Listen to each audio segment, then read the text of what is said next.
This audiobook, The Focus Formula, Master Every Minute, Every Day, the ultimate guide to managing every minute so you can achieve 5 times more without burning out, written by Hunter Brooks and published by the Daniel Book Research Center. All rights are strictly reserved. Any unauthorized copying, distribution, or reproduction of this content will be met with immediate legal action. We hold full copyright ownership, and infringement of these rights will not be tolerated. Violators will face the full extent of the law. This content is protected under copyright regulations, and we actively monitor and enforce our rights. Proceed with caution. Respect the work and the creators behind it. Introduction. Mastering Every Minute, Every Day. The Focus Formula, the ultimate guide to managing every minute. So you can achieve 5 times more without burning out. We've all been there. The endless list of tasks, the phone buzzing with notifications, the pressure to do more, and do it faster. You've probably heard it 1,000 times. Time is money, but time is more than just money. It's your life, your energy, your ability to create and enjoy moments. And for many of us, it feels like we're always on the clock, chasing the day down, never quite getting ahead. If you've found yourself questioning, where did the time go? Or, why am I constantly busy but never truly productive? You're not alone. Most of us are caught in a cycle of time mismanagement where the hours slip by unnoticed, and yet the stress builds up. The truth is, we all have the same 24 hours in a day, but some people seem to get so much more out of theirs. What if I told you that you don't need to work harder or longer to achieve more? What if you could get 5 times more out of your time without burning out? Without the constant race against the clock? That's exactly what we're going to unlock in this book. I'm Hunter Brooks, and in the pages that follow, we're going to break down the Focus Formula, a system that will help you take control of your time and turn it into your greatest ally. I know. Time management books are a dime a dozen, and you might be thinking, I've heard it all before. But here's the thing. This isn't about generic tips and tricks. This isn't about just making a to-do list or buying a fancy planner. This is about understanding the psychology of your time, your energy, and your focus. It's about creating a system that works for you, tailored to your needs, your rhythms, and your unique goals. You're going to learn not just how to manage your time, but how to manage your focus, because time is only as powerful as the attention you give it. And here's the kicker. This formula doesn't just make you more efficient. It makes you effective. Efficiency without effectiveness is just busy work. This isn't about fitting more into your schedule. It's about making every minute count in the areas that matter most. Why time management fails us. Let's face it, we live in a world of constant distraction. We're constantly connected to emails, messages, social media, and a million other things that demand our attention. It's easy to feel like there's no time left to actually do the things that matter. And even when we do get to work, we find ourselves toggling between tasks, distracted by incoming notifications or that little voice in our head urging us to check one more thing. This constant state of distraction and multitasking leads to burnout. We feel overwhelmed because we're trying to juggle too much. We end up losing focus, and in the process, we lose the quality of our work, too. When your attention is divided, you're not just splitting your time, you're splitting your results. That's why traditional time management strategies fail. They focus too much on being busy instead of being focused. But here's the hard truth. Being busy isn't the same as being productive. You might get a lot done, but are you getting the right things done? Are your efforts aligned with your long-term goals, or are you just checking off boxes to feel like you're moving forward? The Focus Formula is different. It's about shifting your mindset from doing more to doing what matters. It's about setting boundaries around your time and attention and channeling them into the areas that will bring you the most results, not just the most tasks. The power of focus isn't just a skill. It's the secret weapon that allows you to achieve more with less. But focus doesn't come easily, especially in a world designed to constantly pull us in 1,000 directions. The average person checks their phone over 300 times a day. We're constantly switching between tasks, but our brains aren't built for that. Every time you shift focus, you lose precious seconds, seconds that add up to hours over the course of the day. So, what's the solution? The answer lies in developing an intentional focus. It's about creating a plan to protect your focus, not just your time. In this book, we'll dive into how to train your brain to focus on what matters most for longer stretches of time so that you can achieve more in less time. Through a simple yet highly effective system, we're going to teach you how to set clear priorities, eliminate distractions, and unlock your full potential. We'll also show you how to protect your energy so you can keep your mental and physical reserves high without burning out. This isn't about adding more hours to your day. It's about maximizing the hours you already have. Achieving 5 times more without burning out. You've probably heard stories of people working themselves to the bone, burning the candle at both ends, only to crash and burn. We've all been sold on the idea that hard work equals success, but the truth is, the most successful people aren't working harder. They're working smarter. They're prioritizing their focus and energy in a way that lets them achieve more without sacrificing their health, happiness, or relationships. In the pages of this book, you're going to discover a simple formula for achieving 5x more without burning out. We'll break down the key principles of time management, focus, and energy management that will allow you to do the work you love without compromising your well-being. You'll learn how to create a customized system that aligns with your unique goals, ensuring that every minute you spend is one that moves you forward. This formula isn't about juggling more tasks. It's about eliminating the noise and concentrating your efforts where they count the most. You'll discover how to set boundaries, minimize distractions, and put your focus on the activities that yield the highest returns. The truth is, if you can master your time and focus, you can do almost anything. You can work less, yet achieve more. You can stop feeling like time is slipping through your fingers and start controlling it. Imagine having more time for the things you love. Time with family, time for personal growth, time for fun, while still making amazing progress in your work. The road ahead.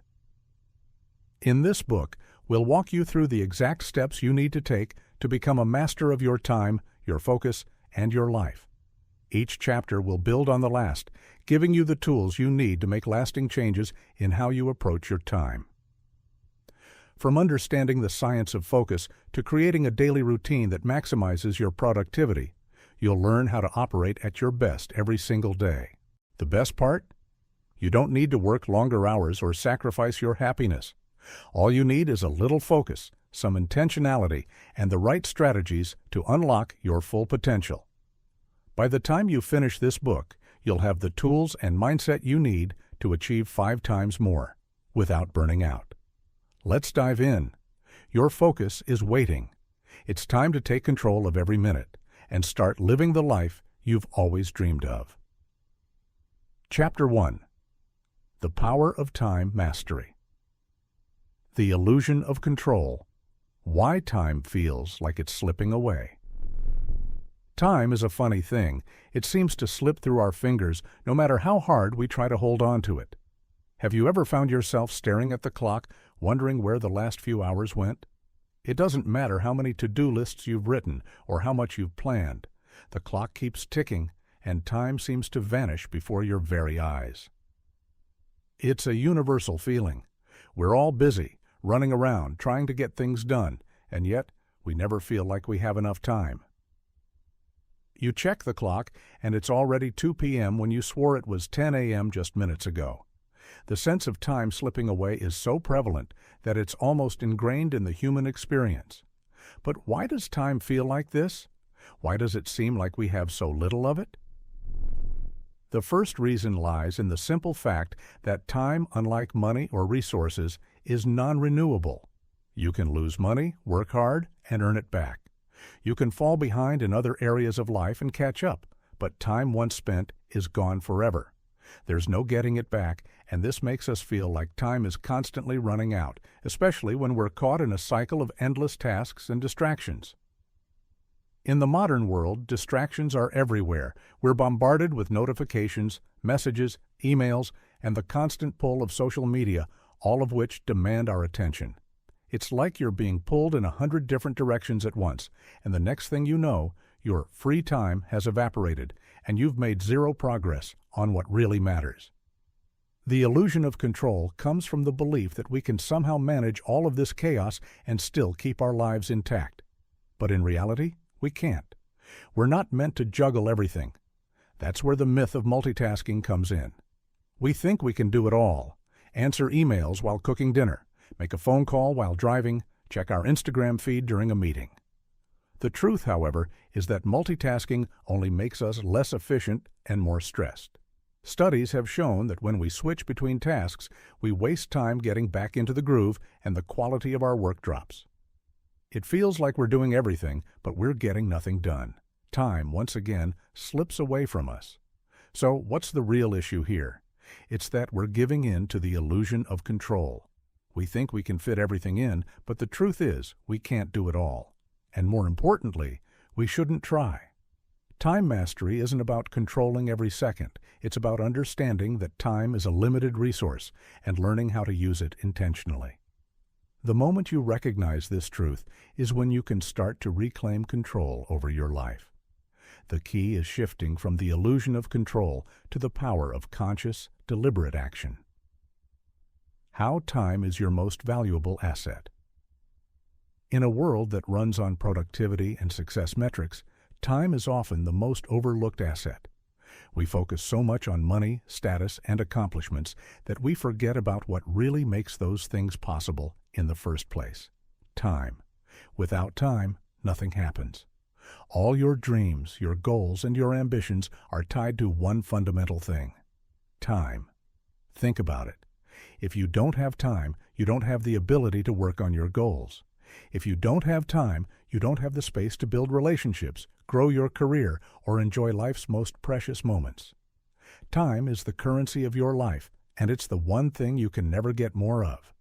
What makes time even more valuable than money is that it's finite. You can always make more money, but you can never make more time. Sure, you can invest your money and watch it grow, but once you invest your time, it's gone forever. This is why mastering time is so critical. If you can learn how to manage it, protect it, and use it wisely, you gain the ultimate freedom, the ability to design your life the way you want it.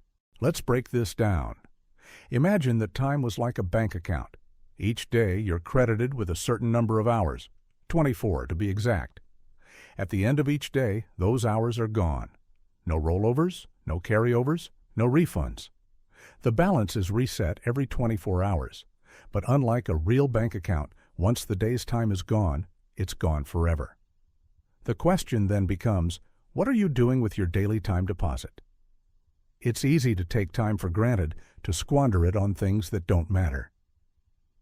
We scroll through social media, watch TV shows that don't add value, or put off important tasks until tomorrow. Before we know it, the day has slipped away. And let's not forget the most expensive time drain of all: procrastination. We think we have all the time in the world, but we don't. Once time is gone, it's gone. No refund, no do-overs. This is why you must start viewing time as your most valuable asset. When you begin to understand the true value of your time, you stop wasting it on things that don't align with your goals. You become more intentional with how you use it and more strategic about where you spend it. Time mastery is about making the most of every minute.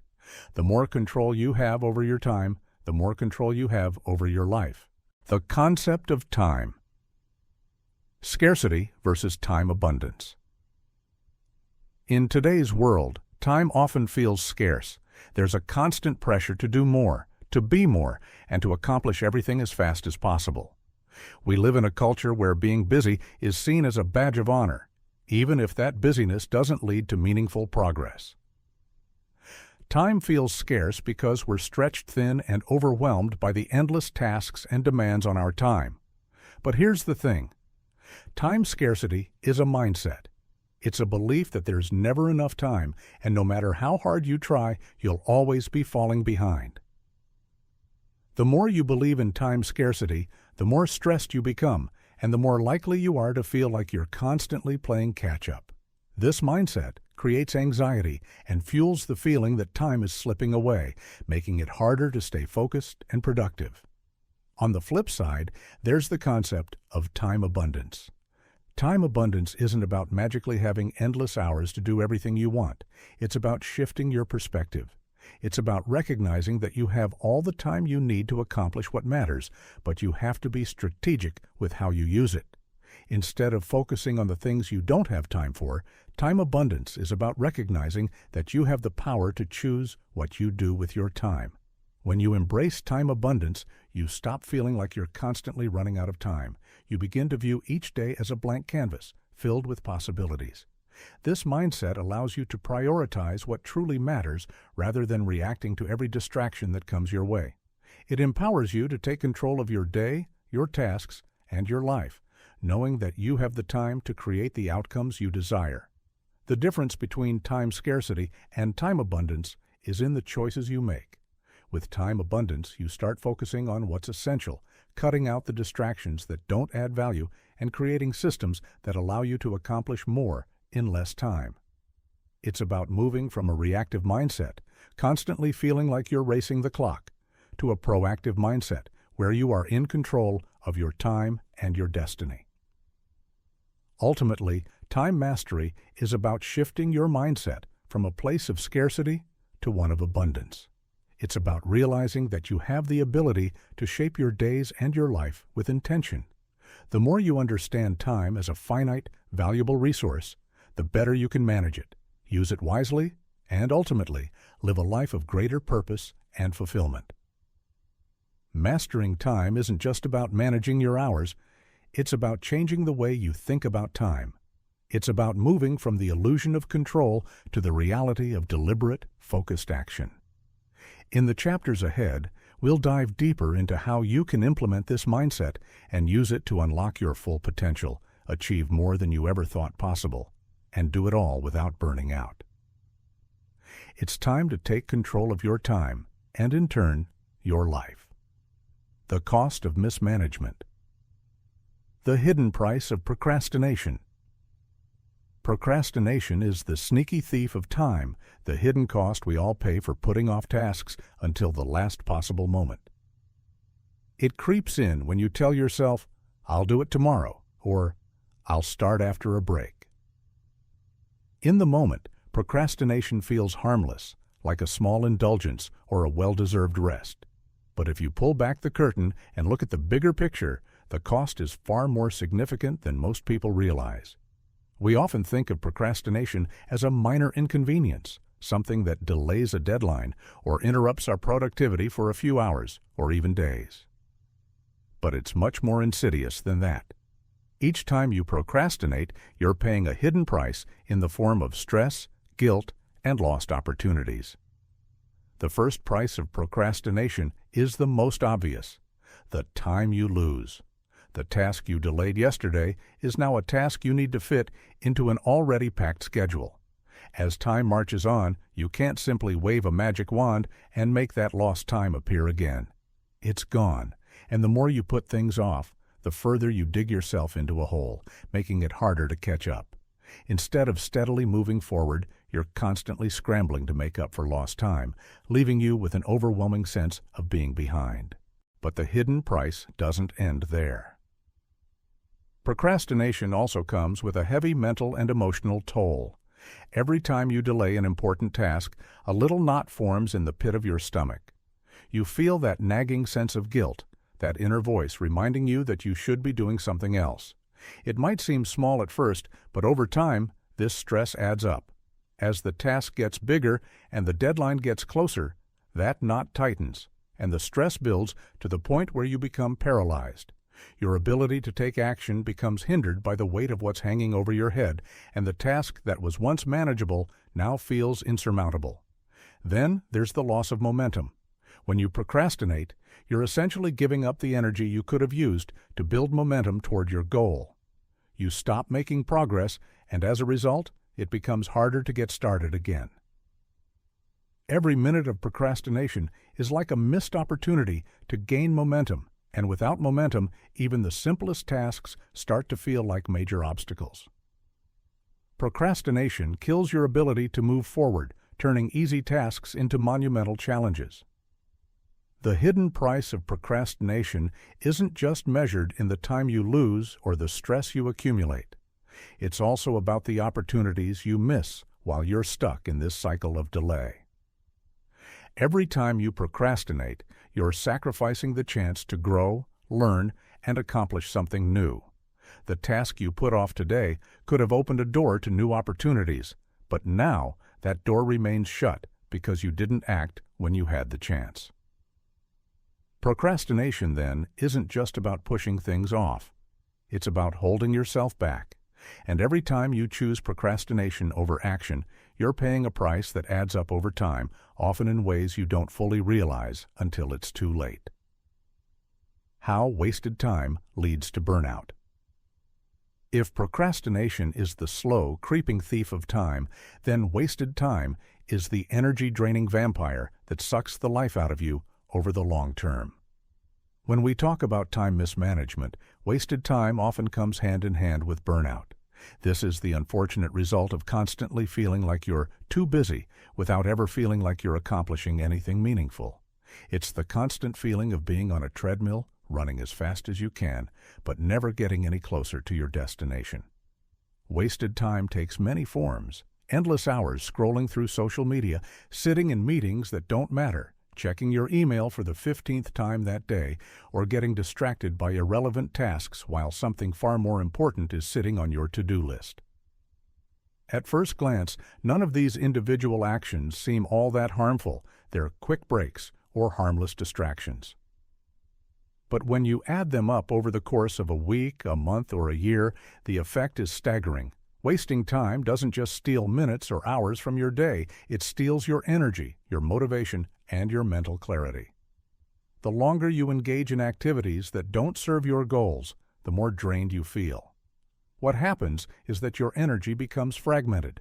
You expend mental and emotional effort on tasks that don't move the needle, and eventually, your ability to focus on what actually matters is exhausted.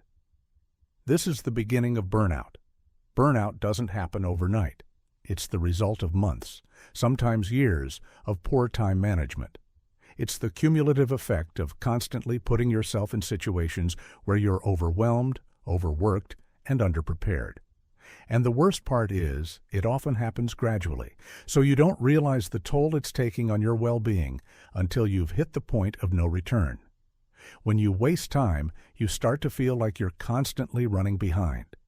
This sense of always being on the clock creates a never-ending cycle of stress, where the tasks pile up, deadlines approach, and you feel like you're never quite catching up.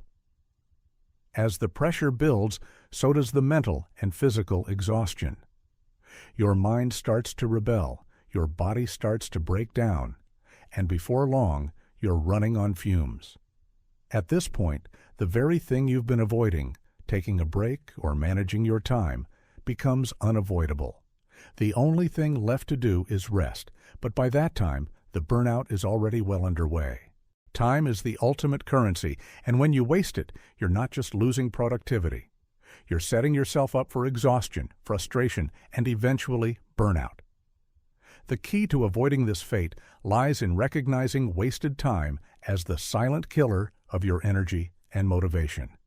It's not just about managing your hours, it's about managing your energy and focus so you can remain sharp and capable of achieving your goals.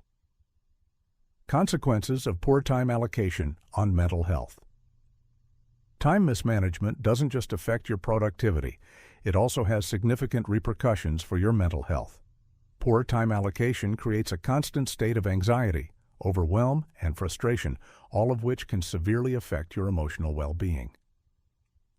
Think about a day when you're overwhelmed with tasks, but you're not sure where to start. Your to-do list is long, and you're constantly bouncing between tasks, never fully finishing any of them. In those moments, it feels like your mental energy is scattered, like you're juggling a dozen balls in the air and you don't know which one to catch first. The longer you remain in this state, the more stress builds up, and soon you're trapped in a cycle of worry, frustration, and mental exhaustion. This state of constant overwhelm is a direct consequence of poor time allocation. When you don't have a clear plan for how you'll use your time, you spend the majority of your day reacting to whatever is in front of you. Instead of being proactive and choosing where to focus your energy, you allow the demands of the world around you to dictate your actions. And because you're not in control of your schedule, your brain enters a constant state of fight or flight mode, which leads to anxiety, stress, and ultimately burnout. Additionally, poor time management can lead to a deep sense of regret and guilt. When you're consistently late, miss deadlines, or fail to achieve your goals, it chips away at your self-esteem. You begin to feel like you're falling short, like you're failing yourself and others. This negative self-talk can erode your confidence and your sense of self-worth, leading to depression and feelings of inadequacy. Over time, this takes a toll on your mental health, creating a cycle of self-doubt and negative emotions that are difficult to break free from. Another significant consequence of poor time management is a lack of work-life balance. When you constantly over-allocate your time to work or tasks that don't bring you joy, you leave little room for personal time, relationships, or self-care. This imbalance leads to emotional depletion. When you don't take care of your mental health, you're less equipped to handle stress, and your productivity and overall happiness suffer as a result.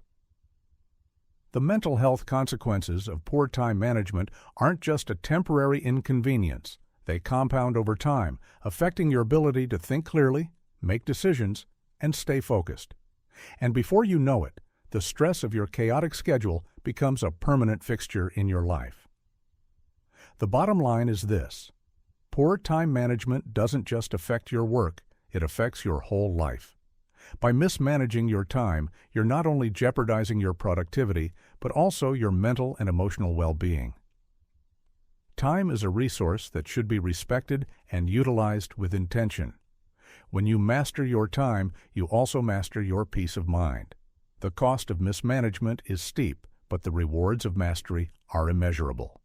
In the chapters ahead, you'll learn how to make every minute count so you can achieve more, with less stress and more joy in the process. Building a time mastery mindset. Shifting from reactionary to proactive time management. There's something almost primal about how we handle time, something deeply ingrained in the way we approach every single day.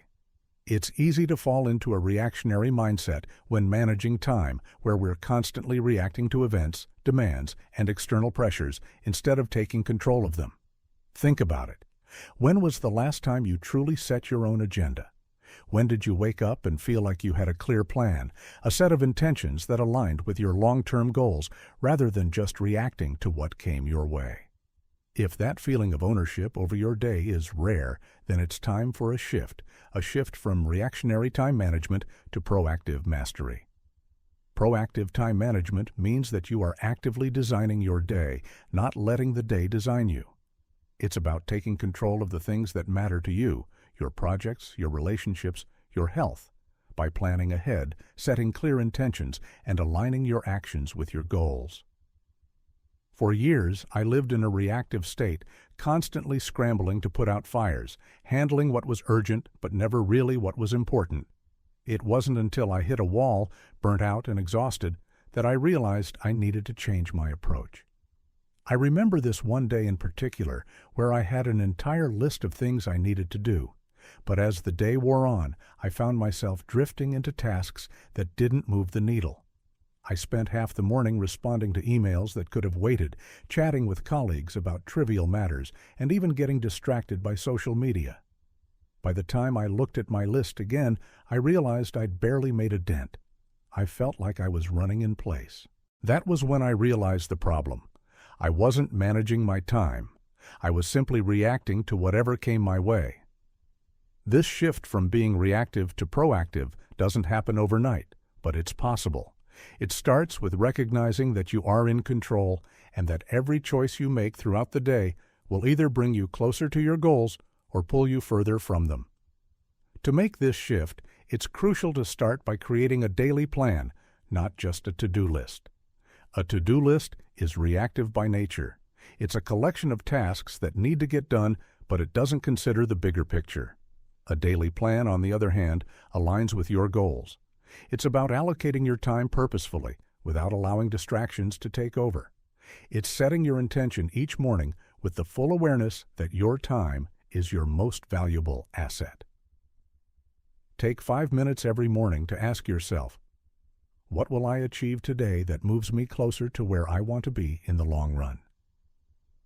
This question shifts the focus from urgent to important and helps you carve out the space to focus on what really matters. The psychology of time perception. Time is an abstract concept, and how we perceive it shapes how we use it. For many, time seems like a never-ending stream that's always slipping away, no matter how hard we try to grasp it. Have you ever noticed that the more stressed or busy you are, the faster time seems to fly? That's because your perception of time is heavily influenced by your emotional and mental state.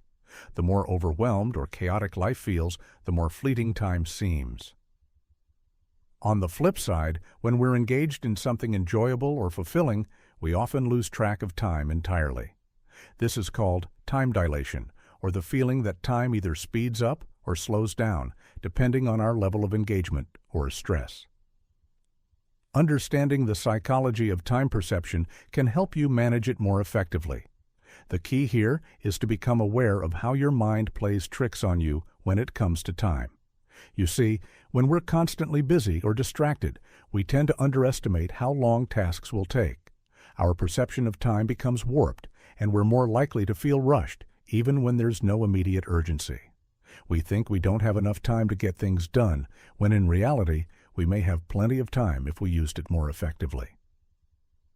I learned this lesson when I found myself constantly complaining about not having enough hours in the day. But when I started tracking how much time I spent on each activity, I realized something eye-opening. I was wasting so much time on trivial tasks that didn't move the needle. The time I thought was slipping away was actually being squandered on activities I didn't even care about. Time wasn't the problem, it was my perception of it. One of the most effective ways to combat this distorted perception of time is to begin to break down your day into time blocks. Time blocking is a simple yet powerful technique where you assign specific periods for each activity you need to do.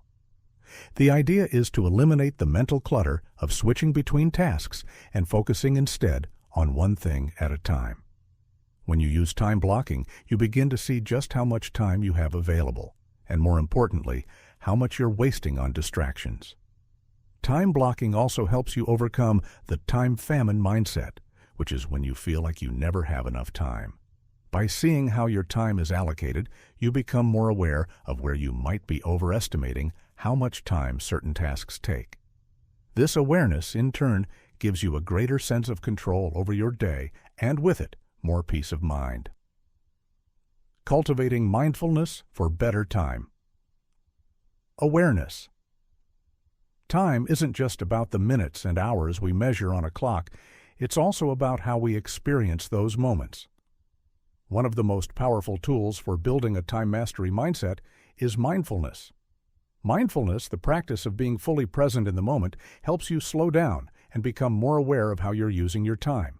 It's about being intentional with your focus and paying attention to what's actually happening, rather than allowing your mind to drift into autopilot mode. When you're mindful, you stop rushing through the motions and start to savor each moment. You become more aware of how much time you're spending on certain tasks, whether that's answering emails, working on a project, or even taking breaks. It's easy to get caught up in the hustle and forget to actually experience the present moment. We've all been there, running from one task to the next without a thought, checking off boxes, but never really taking the time to feel the satisfaction of completing something meaningful. Mindfulness also helps reduce distractions. When you're fully present in the task at hand, your mind isn't wandering to a million other things. This leads to greater productivity because you're not constantly switching between tasks. The practice of mindfulness can make even mundane tasks feel more engaging and rewarding. I remember when I first started practicing mindfulness in my work. I made a conscious effort to focus on one thing at a time, putting away distractions like my phone or email. The result was almost immediate. I was able to get more done in less time, and the work itself felt more enjoyable. I felt more connected to the process and less stressed about the outcome. Mindfulness doesn't just help with focus, it also boosts the quality of your work because you're giving it your full attention. A simple way to start practicing mindfulness with your time is to do a time audit at the beginning of each day. Before you start your day, take 5 minutes to check in with yourself. What are you focusing on? What's taking up the most of your time? Are there any distractions you can remove? By being mindful of where your time goes, you can make better choices about how to allocate it. Cultivating mindfulness is a practice that requires patience, but it's worth it. When you train your mind to be more present, you not only master your time, you master your experience of it. You stop feeling like a slave to your schedule and begin to feel like you're in the driver's seat, fully engaged in the life you're creating. The more mindful you become, the more you'll realize that time isn't something that's running out. It's something that's unfolding before you every single day. Building a time mastery mindset is all about taking control. It's about shifting your approach from one of reacting to the world to one of actively shaping it. By shifting from a reactionary mindset to a proactive one, becoming aware of how your mind shapes your perception of time, and practicing mindfulness, you'll start to build the foundation for true time mastery. And as you do, you'll find that not only does your productivity soar, but your overall well-being and sense of control over your life improve as well. Chapter 2. The Science of Focus Understanding. Focus and its limits. The neuroscience of focus. What happens in your brain? Focus isn't just a mental skill, it's a biological process. Our brain, a highly sophisticated organ, goes through a remarkable transformation when we focus. The neurobiology behind focus is deeply fascinating and sheds light on why focus can sometimes feel elusive and why maintaining it for long periods of time can be so exhausting. At the heart of this process is the prefrontal cortex, the part of the brain responsible for decision-making, problem-solving, and higher cognitive functions. When you focus on a task, the prefrontal cortex lights up, directing resources toward the task at hand and filtering out distractions. But here's where things get interesting. Focusing requires energy, and it takes a significant toll on the brain. Studies have shown that when we concentrate, our brain expends glucose, its primary energy source, more quickly. This can lead to mental fatigue, which is why you might feel mentally drained after hours of deep concentration. The challenge is that, unlike muscles, the brain doesn't automatically get stronger the more we exercise it. Instead, it becomes fatigued. Over time, if we don't allow our brain to rest and recharge, we hit a wall. This is why cognitive overload happens and why we sometimes need to take a break to refresh and re-engage our focus. But the good news is that the brain is highly adaptable. Just like physical exercise can increase the capacity of our muscles, practice and strategic use of focus can train the brain to sustain concentration for longer periods of time. But this training requires intention and understanding of the brain's limitations. We can't simply expect our brain to perform at its peak indefinitely without considering its need for breaks and rejuvenation. To understand the science of focus on a deeper level, it's important to appreciate the concept of cognitive load. Cognitive load refers to the amount of mental effort required to process information and perform tasks. When we're focused, we keep the cognitive load manageable. However, when we try to juggle multiple tasks at once, we increase cognitive load unnecessarily, overwhelming our prefrontal cortex. This explains why we often feel mentally fatigued or burned out after long periods of focus on tasks without rest. Understanding the neuroscience behind focus helps explain why it's so difficult to maintain deep concentration for extended periods. The brain requires both time and rest to recharge, and the more we respect these needs, the more efficient and effective our focus will be. Why multitasking is a myth. You've heard it 1,000 times. Multitasking is a valuable skill. But is it really? The truth is, multitasking is a myth. It's not a superpower. In fact, our brains aren't wired to handle multiple tasks at once in any meaningful way. Instead of performing multiple tasks simultaneously, the brain switches between them rapidly, giving the illusion of multitasking. This process is called task switching, and it comes at a price. When you switch between tasks, your brain has to recalibrate each time. This takes time and mental energy, which results in a reduction in performance and an increase in mistakes. The more we multitask, the more mental energy we waste. Studies have shown that multitasking can actually lower productivity by as much as 40%. The reason behind this is simple. Every time you switch tasks, you're creating cognitive friction. This friction slows you down, making it harder to return to the original task with the same level of focus and accuracy. Let's put it into perspective. Think of a time when you were working on a project and you decided to answer a few emails in between. You might have thought you were being productive by tackling multiple things at once, but chances are, when you return to your original task, it took a while to get back into the groove. Your brain had to expend extra energy to refocus, and by doing this repeatedly throughout the day, you're essentially burning through your cognitive resources without accomplishing more. Consider a simple analogy. When you're driving a car, it's not safe to constantly change lanes without clear intention or focus. If you switch lanes without planning or concentration, you risk causing an accident. The same applies to multitasking. The more you switch between tasks, the more accidents, mistakes, you're likely to make. It's far more effective to focus on one thing at a time, especially when it comes to important tasks, because your brain can allocate all its energy and resources to that one thing.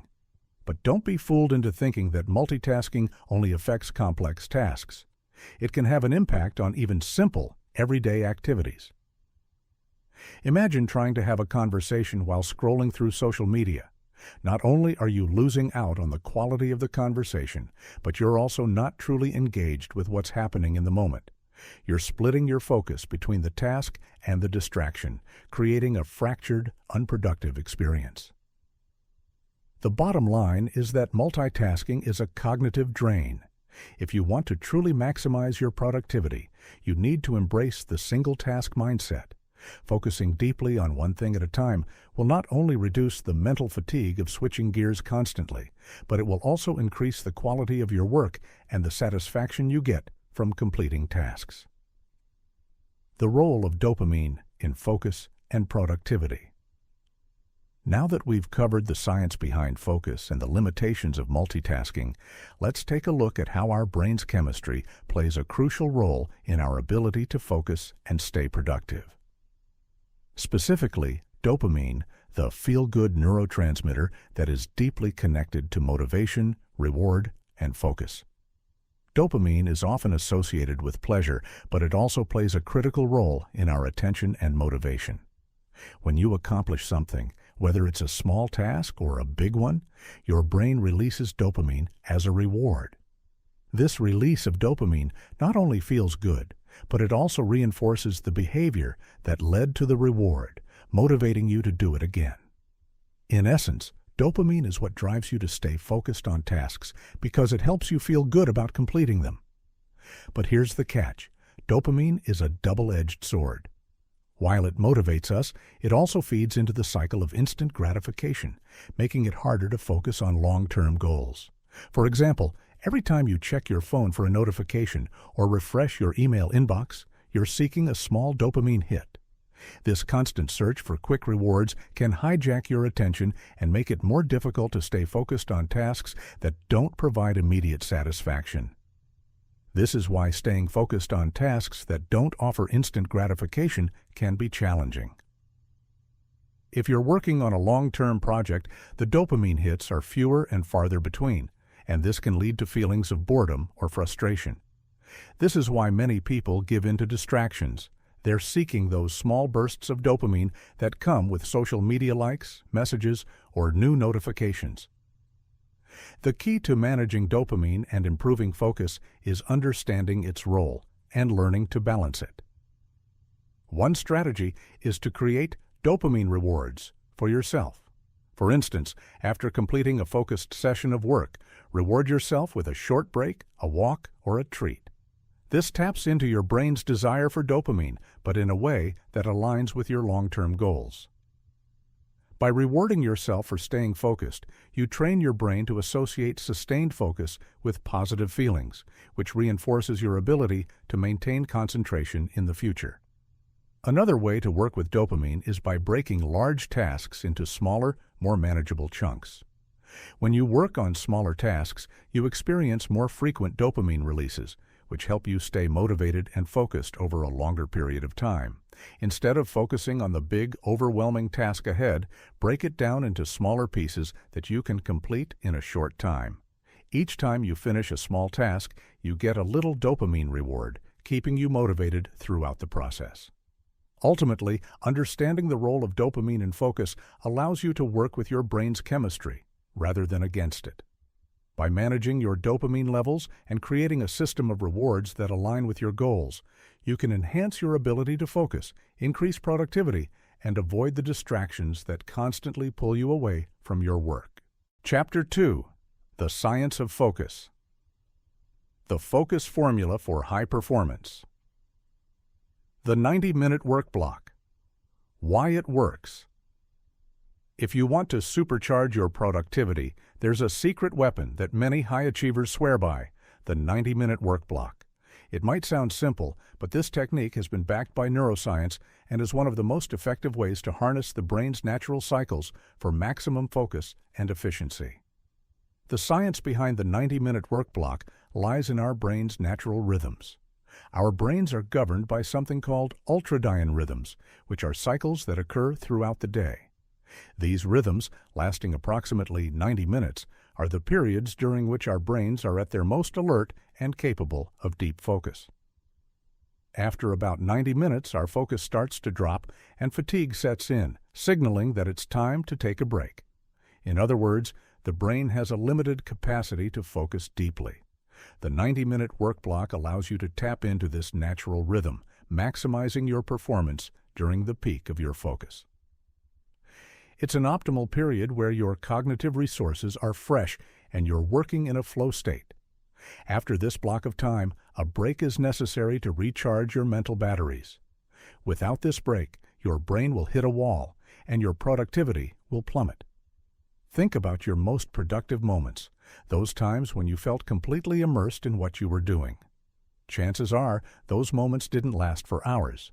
Instead, they were bursts of focused work that naturally tapered off. By intentionally structuring your workday around these 90-minute blocks, you can systematically improve your productivity without experiencing burnout.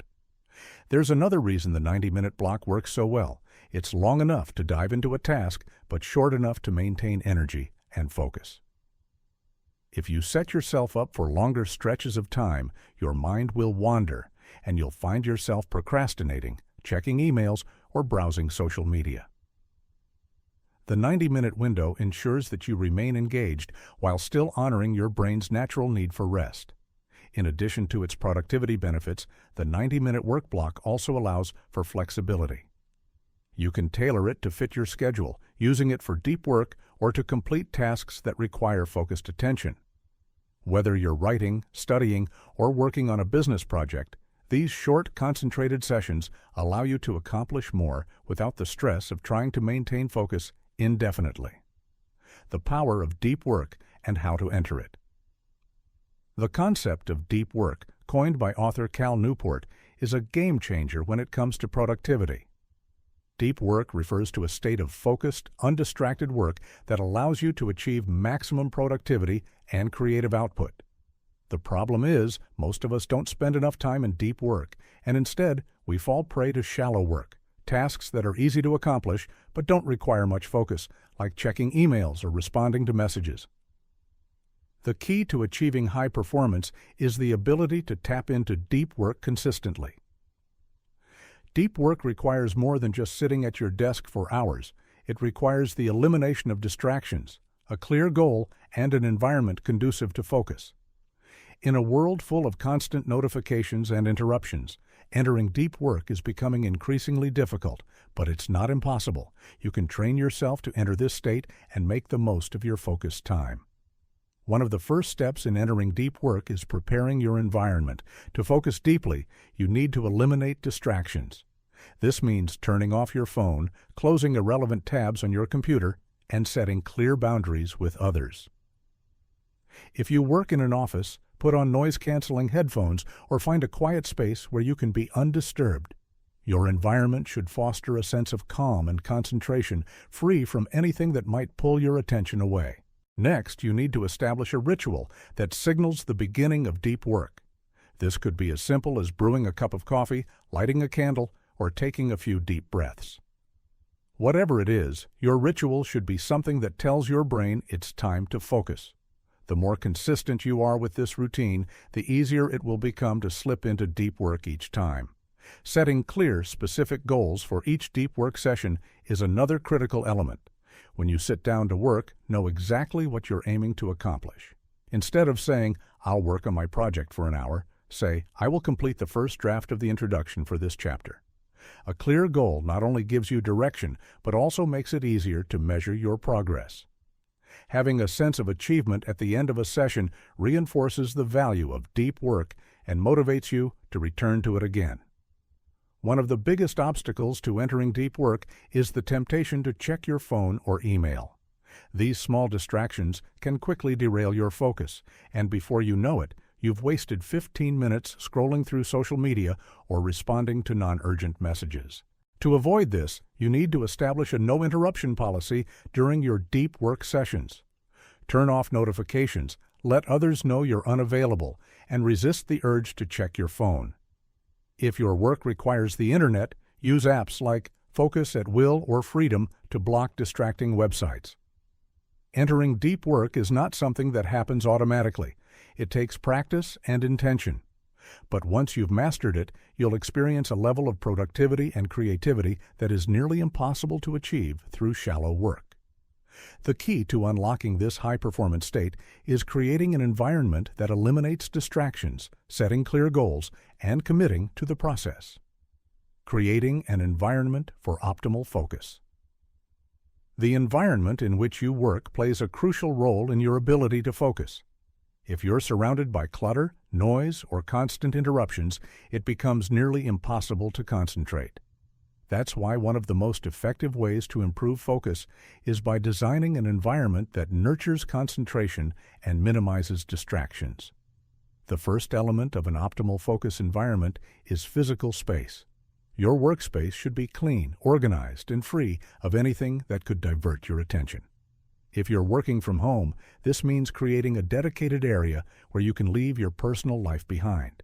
It could be a separate room or just a specific corner of the house, but it needs to be distinct from the areas where you relax or socialize. Having a separate space helps you mentally switch into work mode when you sit down. Next, consider the lighting in your workspace. Poor lighting can strain your eyes and make it harder to stay focused. Ideally, you want natural light, but if that's not possible, use bright white light that mimics daylight. Avoid dim or yellowish light, as it can make you feel sluggish and less alert. Temperature also plays a significant role in focus.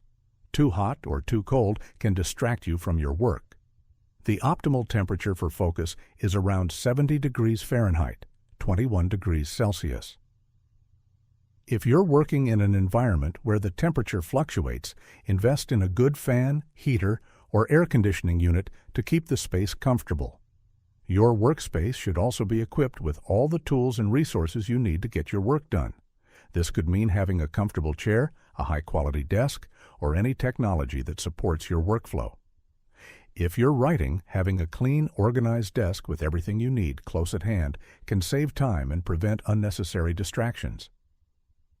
Another crucial aspect of creating an environment for focus is reducing external distractions. If you're working in a noisy environment, use noise-canceling headphones or play instrumental music to help block out the noise. If you're constantly interrupted by emails or phone calls, use apps like Do Not Disturb or set a specific time each day to check your messages. By controlling your environment, you can minimize distractions and improve your ability to focus. Finally, The mental environment is just as important as the physical one. If your mind is cluttered with stress, worries, or anxiety, it will be difficult to focus. Practicing mindfulness and meditation can help clear your mind before you dive into deep work. Taking a few minutes to breathe deeply, relax, and reset can make a huge difference in your ability to concentrate.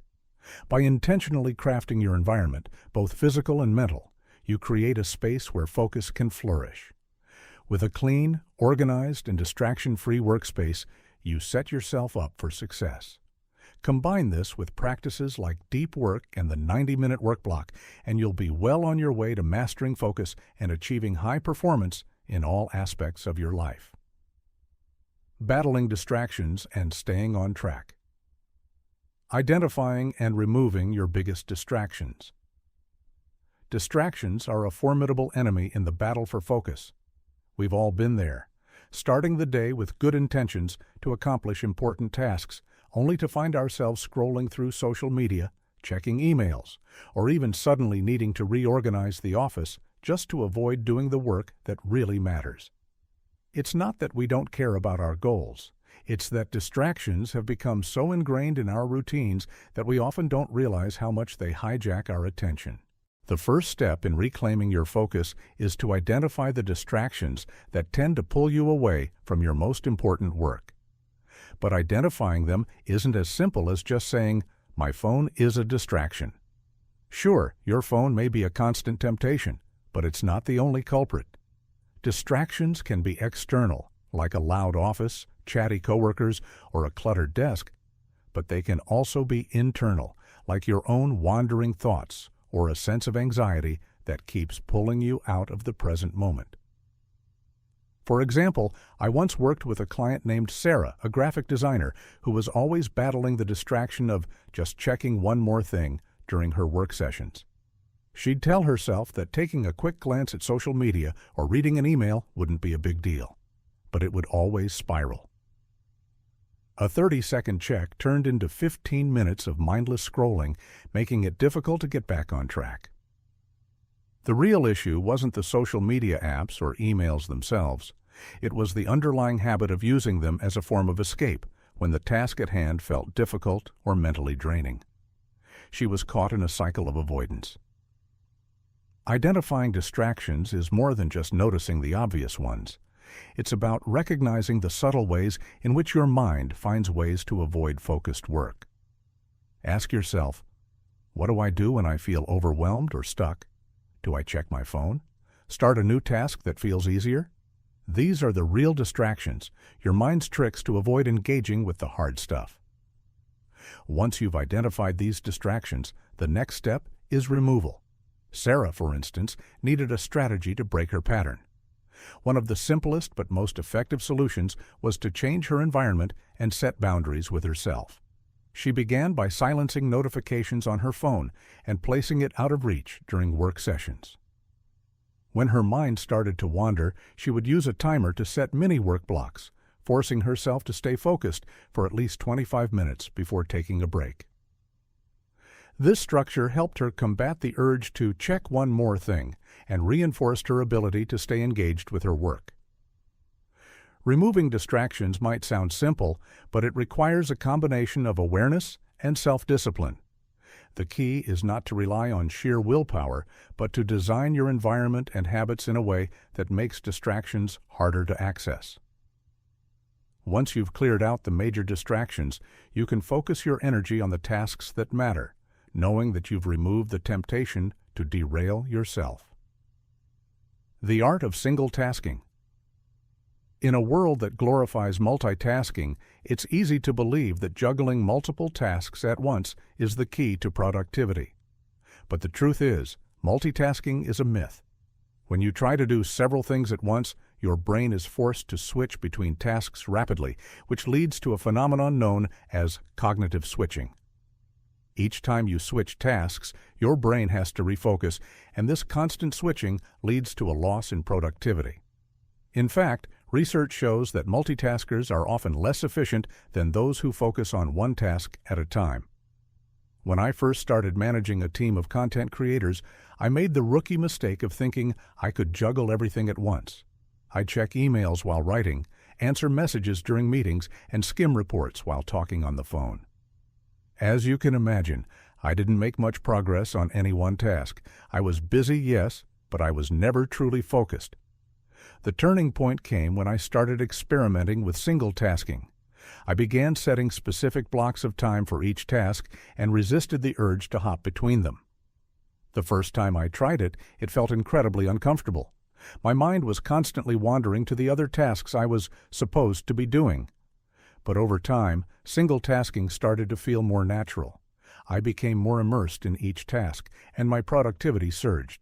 Single tasking isn't just about getting more done. It's about doing the right things with full engagement. When you single task, you give yourself permission to ignore everything else, creating a space where you can enter a state of deep focus. This is where high-quality work happens. A great example of the power of single tasking comes from a client I worked with named Michael, who was a senior executive in a large company. He had a reputation for being always on, responding to emails, jumping into meetings, and constantly putting out fires. But despite his outward busyness, Michael wasn't moving the needle on his most important projects. I challenged him to block out periods of time each day where he could focus solely on his highest priority tasks. At first, he resisted, fearing he'd fall behind or miss out on important communications. But after just a week of single tasking, he came to me with a surprising revelation. Not only had his stress levels decreased, but he had also accomplished more in those few focused hours than he had in days of scattered multitasking. The beauty of single tasking lies in its simplicity. It's about giving your brain the space to focus on one thing at a time, which actually increases the quality of your work and allows you to move through tasks more efficiently. So the next time you catch yourself trying to juggle multiple projects, pause and ask yourself, what would happen if I just gave this one thing my undivided attention? Tech tools and strategies to block distractions. In today's digital age, distractions are more pervasive than ever. It's not just about noisy coworkers or the temptation of social media. It's also the constant pinging of notifications, emails, and digital alerts. While the world may seem designed to pull you in a million different directions, the good news is that there are a variety of tech tools and strategies that can help you take control of your attention. Start with apps designed to block distractions. Tools like Freedom, Cold Turkey, and Stay Focused allow you to block distracting websites or apps during work hours. These apps give you the power to create a barrier between you and your distractions, making it harder to access time-wasting sites when you should be focused. This method works particularly well when you're working on a task that requires deep concentration. Another useful tech tool is time-tracking software like Toggle or Rescue Time. These apps help you track how you spend your time throughout the day. At first, you might be shocked by how much time you're spending on non-essential activities. Once you see the data, it becomes easier to make adjustments. You can set goals for how much time you want to spend on specific tasks, or you can track your most productive hours and use them for your most demanding work. But tech tools alone aren't enough. You also need to develop strategies to deal with the mental distractions that can sneak up on you. When you feel your focus slipping, it can be helpful to use the Pomodoro technique, which involves working in short, intense bursts, typically 25 minutes, followed by a 5-minute break. This strategy helps you stay on track by giving you a built-in opportunity to refresh your mind without losing momentum. When I first started using Pomodoro, I found that the short, intense work blocks helped me push through tasks that I otherwise would have procrastinated on. In addition to digital tools, don't underestimate the power of setting physical boundaries for yourself. When you're working on a task, close unnecessary tabs on your browser, mute your phone, and inform people that you're unavailable. These small but significant actions help you create a space where focus can thrive. Finally, there's one more strategy that works wonders: mindfulness meditation. Studies have shown that regular mindfulness practice can help improve your attention span and reduce the frequency of distractions. By taking a few minutes each day to calm your mind and focus on the present moment, you train your brain to resist distractions. This may seem counterintuitive at first, but just as exercise strengthens the body, mindfulness strengthens your ability to focus. Chapter 3. Prioritization, the key to efficiency. The 80-20 rule, Pareto principle. When it comes to mastering time management and achieving greater efficiency, there is one simple rule that can radically change how you approach your day. The 80-20 rule, also known as the Pareto principle. This principle, developed by Italian economist Vilfredo Pareto, states that 80% of results come from just 20% of the effort. While the rule was originally applied to wealth distribution, Pareto observed that 80% of land in Italy was owned by 20% of the population. Its application in the world of time management is powerful and transformative. Applying Pareto's law to time management. The magic of the 80-20 rule lies in its simplicity. It's about recognizing that not all tasks are created equal. Some tasks contribute much more to your goals than others. Think about it. How many times have you spent hours on what seemed like urgent work, only to realize at the end of the day that you didn't make any real progress on the things that matter most? The Pareto principle helps you reframe how you view your time and energy. Let's break it down. Imagine you have a list of 20 tasks for the day.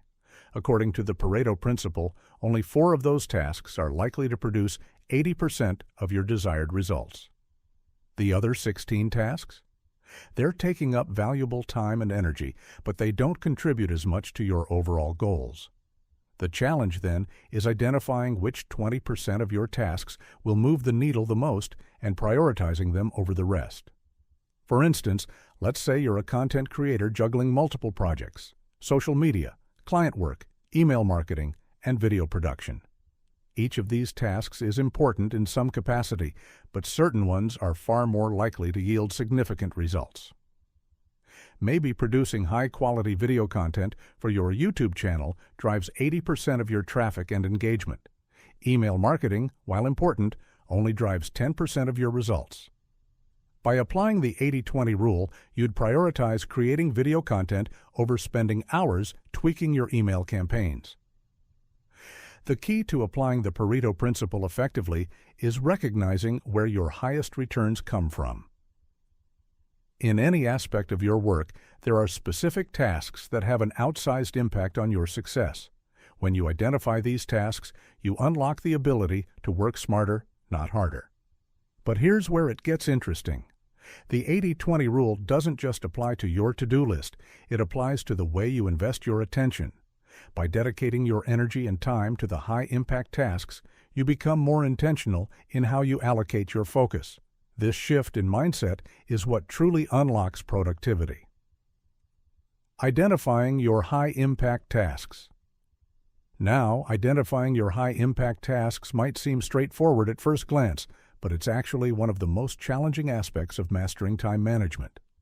Many people mistakenly assume that urgent tasks are the same as important ones. However, as any successful person will tell you, urgent tasks are often distractions masquerading as priorities. To identify your high-impact tasks, you need to get very clear about your ultimate goals. What are you trying to achieve, and what activities directly contribute to those outcomes? For example, if your goal is to grow your business, tasks that directly generate revenue, like pitching new clients, developing high-conversion marketing campaigns, or delivering quality products and services, should be at the top of your list. Tasks that keep you busy but don't directly push your business forward, such as answering non-urgent emails or checking analytics, should be placed lower in priority. Here's how to go about identifying high-impact tasks. Set clear, specific goals. It's impossible to prioritize if you don't have clear goals. And when I say clear, I mean specific. Instead of vague objectives like grow my business or get more clients, aim for concrete, measurable goals. For instance, generate $10,000 in new client contracts within 3 months or increase website traffic by 30% in the next quarter. These goals give you something tangible to target, making it easier to identify the actions that will help you reach them. Evaluate tasks in terms of impact. Take a step back and look at your daily tasks. Ask yourself, does this task move me closer to my goal? For example, if you're a marketer and your goal is to increase brand awareness, posting on social media may seem important, but is it driving the kind of engagement or conversions you need? Or is it just a habit that doesn't provide significant returns? On the other hand, writing a guest post for a reputable industry blog could generate much more exposure and credibility. Focus on leverage. The concept of leverage is key when applying the 80-20 rule. Leverage is about finding ways to accomplish more with less effort.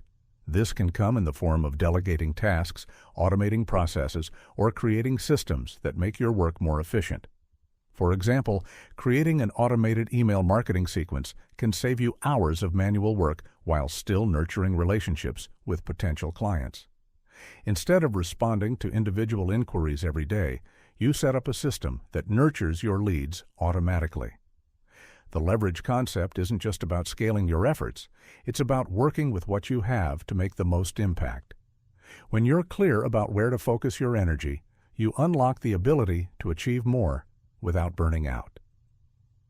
Focusing on what truly moves the needle. Once you've identified your high-impact tasks, the next step is to focus on them. I know it's tempting to want to tackle everything at once, but to truly master time management, you must resist the urge to be reactive and embrace the power of focus. The mistake many people make is assuming that every task on their list is equally important. But in reality, most of our daily activities are just filler, things that make us feel busy but don't significantly contribute to our long-term goals. Focusing on the tasks that move the needle means you're eliminating the busy work and zeroing in on the actions that create results. Let's say your goal is to launch a new product, but you've been spending hours on administrative tasks, responding to emails, and organizing files. Meanwhile, the most important thing you could be doing is finalizing the product design, reaching out to potential partners, or working on marketing strategies. In this case, the time spent on those administrative tasks is wasted energy. They don't move the needle in any meaningful way. I once coached a client named Jake, a small business owner who struggled with exactly this. He spent the majority of his day managing his team, answering emails, and dealing with daily operational issues. But when we looked at his goals, growing his customer base and improving profitability, none of those tasks were directly aligned with moving the needle. By refocusing his efforts on high-impact activities like marketing strategies and customer outreach, Jake was able to grow his business by 50% in just 6 months. The key was delegating the operational tasks that didn't require his personal attention, freeing up time for the strategic work that would directly contribute to his success. How to stay focused on what matters.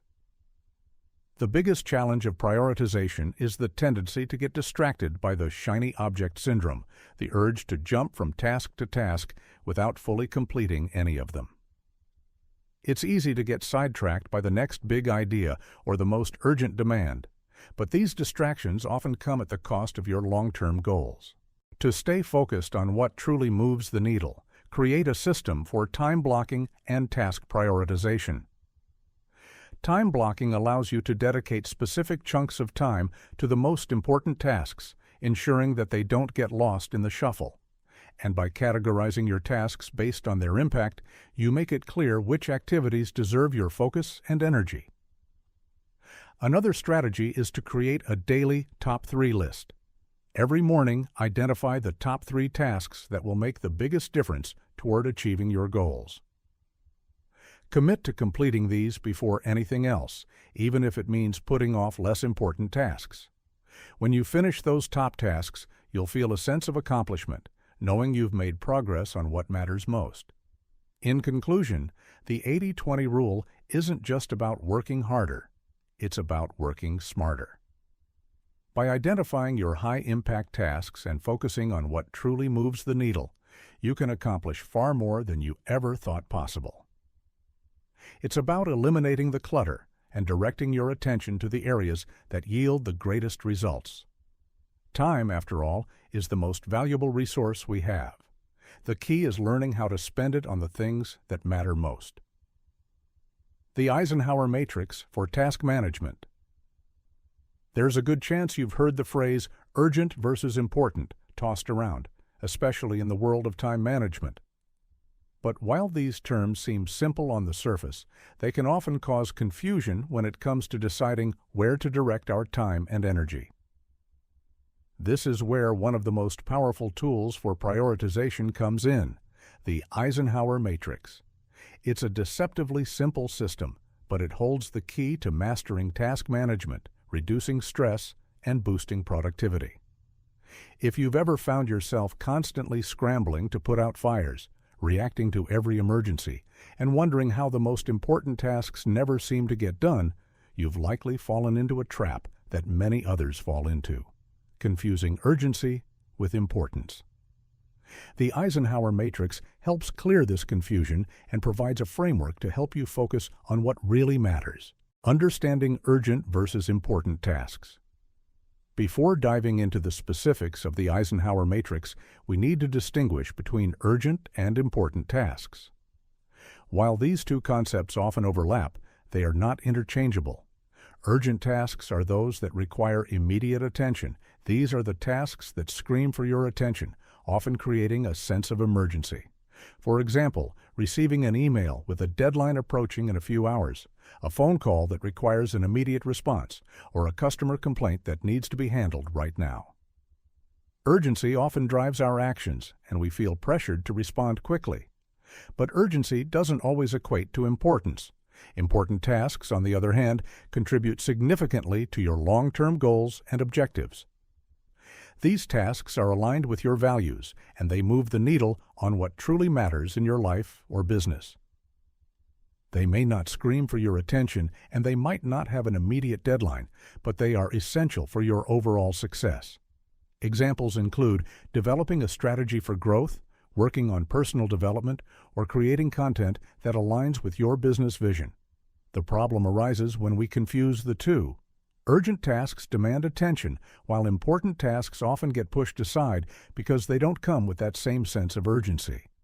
This is where the Eisenhower Matrix helps you break down your daily to-do list and gives you a clear, actionable way to categorize your tasks based on both their urgency and their importance. Using the matrix to sort tasks efficiently. The Eisenhower Matrix is divided into 4 quadrants, each representing a different type of task. The beauty of the matrix lies in how it forces you to make tough decisions about how to spend your time.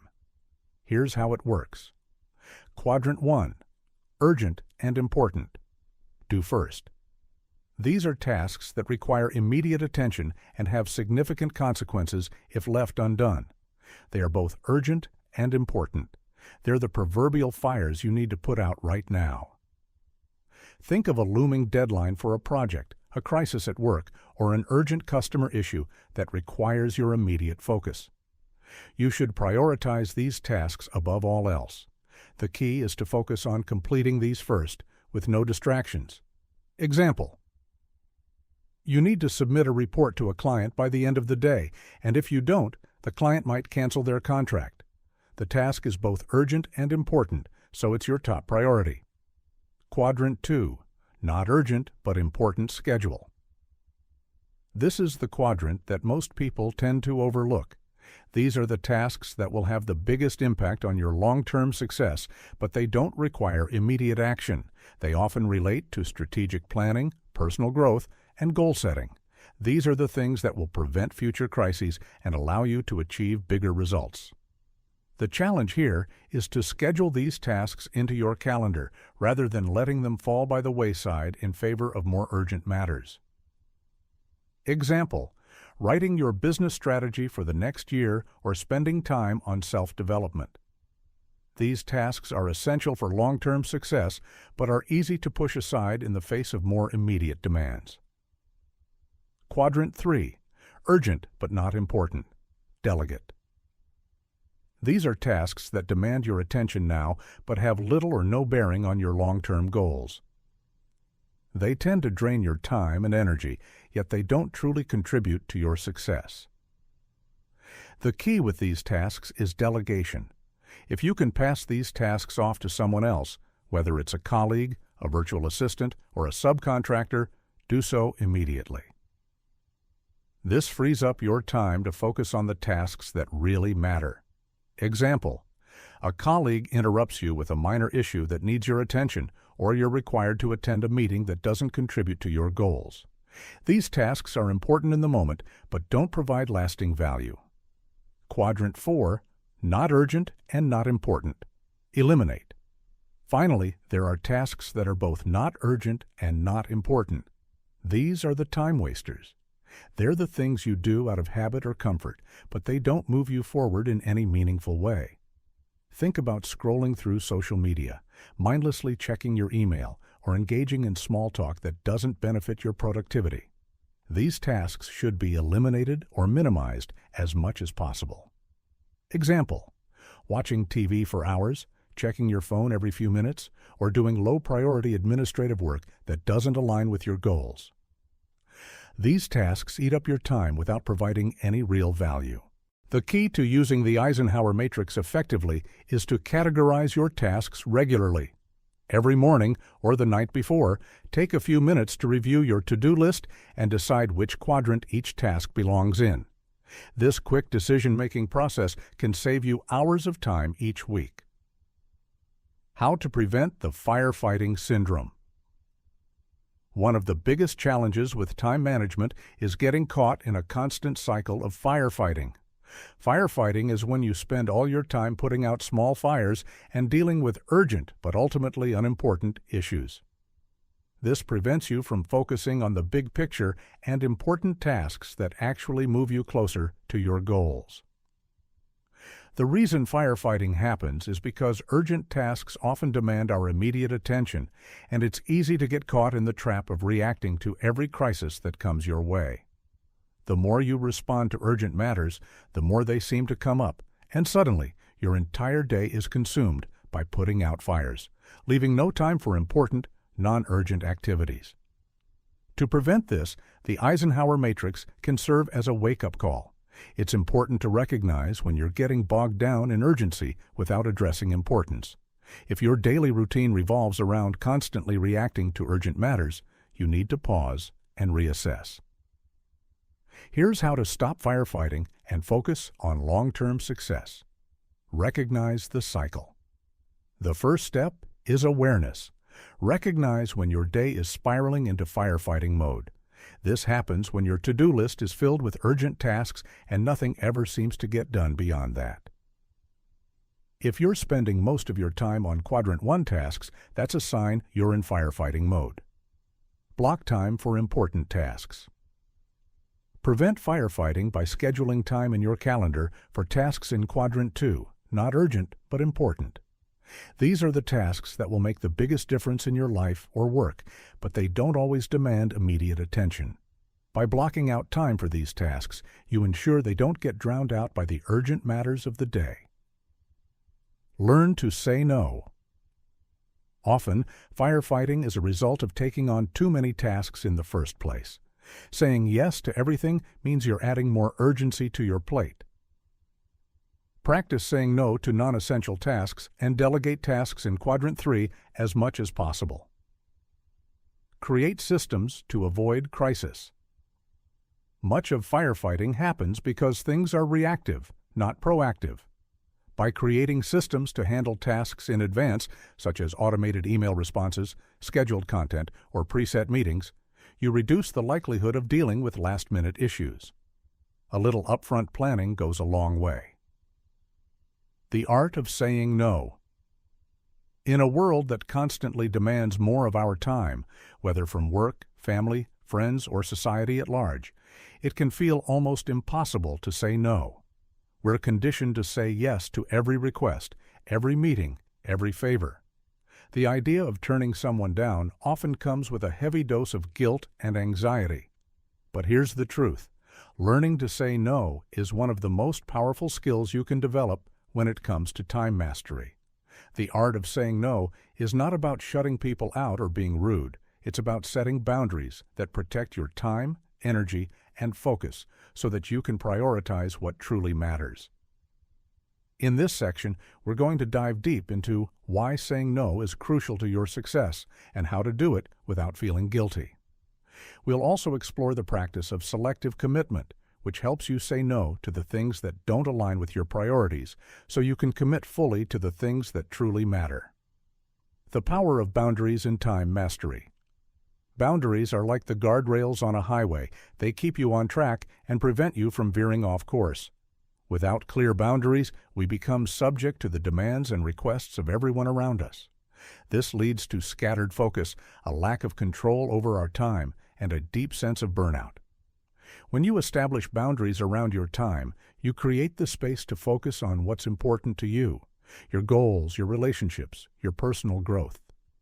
Boundaries are essential for keeping your priorities in check and preventing your time from being consumed by tasks that don't align with your purpose. Let's think about this in the context of a typical workday. Imagine you've set aside time in the morning to work on a high-priority project, but suddenly a colleague interrupts you with a non-urgent question or request. Without boundaries, you might say yes to their request, letting your focus get diverted. Your productivity takes a hit, and you end up feeling frustrated by the end of the day because you didn't make progress on your most important task.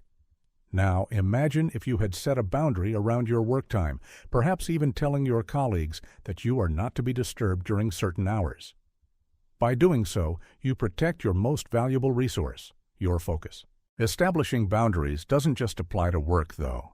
It extends to social commitments, family obligations, and even personal activities. It's about saying no when you're stretched too thin, and it's about saying yes to the things that truly align with your values and your long-term goals. Boundaries give you the power to take back control of your time and energy, and they allow you to prioritize yourself without feeling guilty. Learning to say no. Without guilt. One of the biggest barriers to setting boundaries is guilt. We've all experienced it at some point, that feeling of letting someone down when we decline a request or say no to an invitation. The fear of disappointing others can be overwhelming, especially if you're someone who takes pride in being helpful or accommodating. But here's a hard truth. You can't do everything for everyone without sacrificing your own well-being. The first step to saying no without guilt is recognizing that saying yes to everything comes at a cost.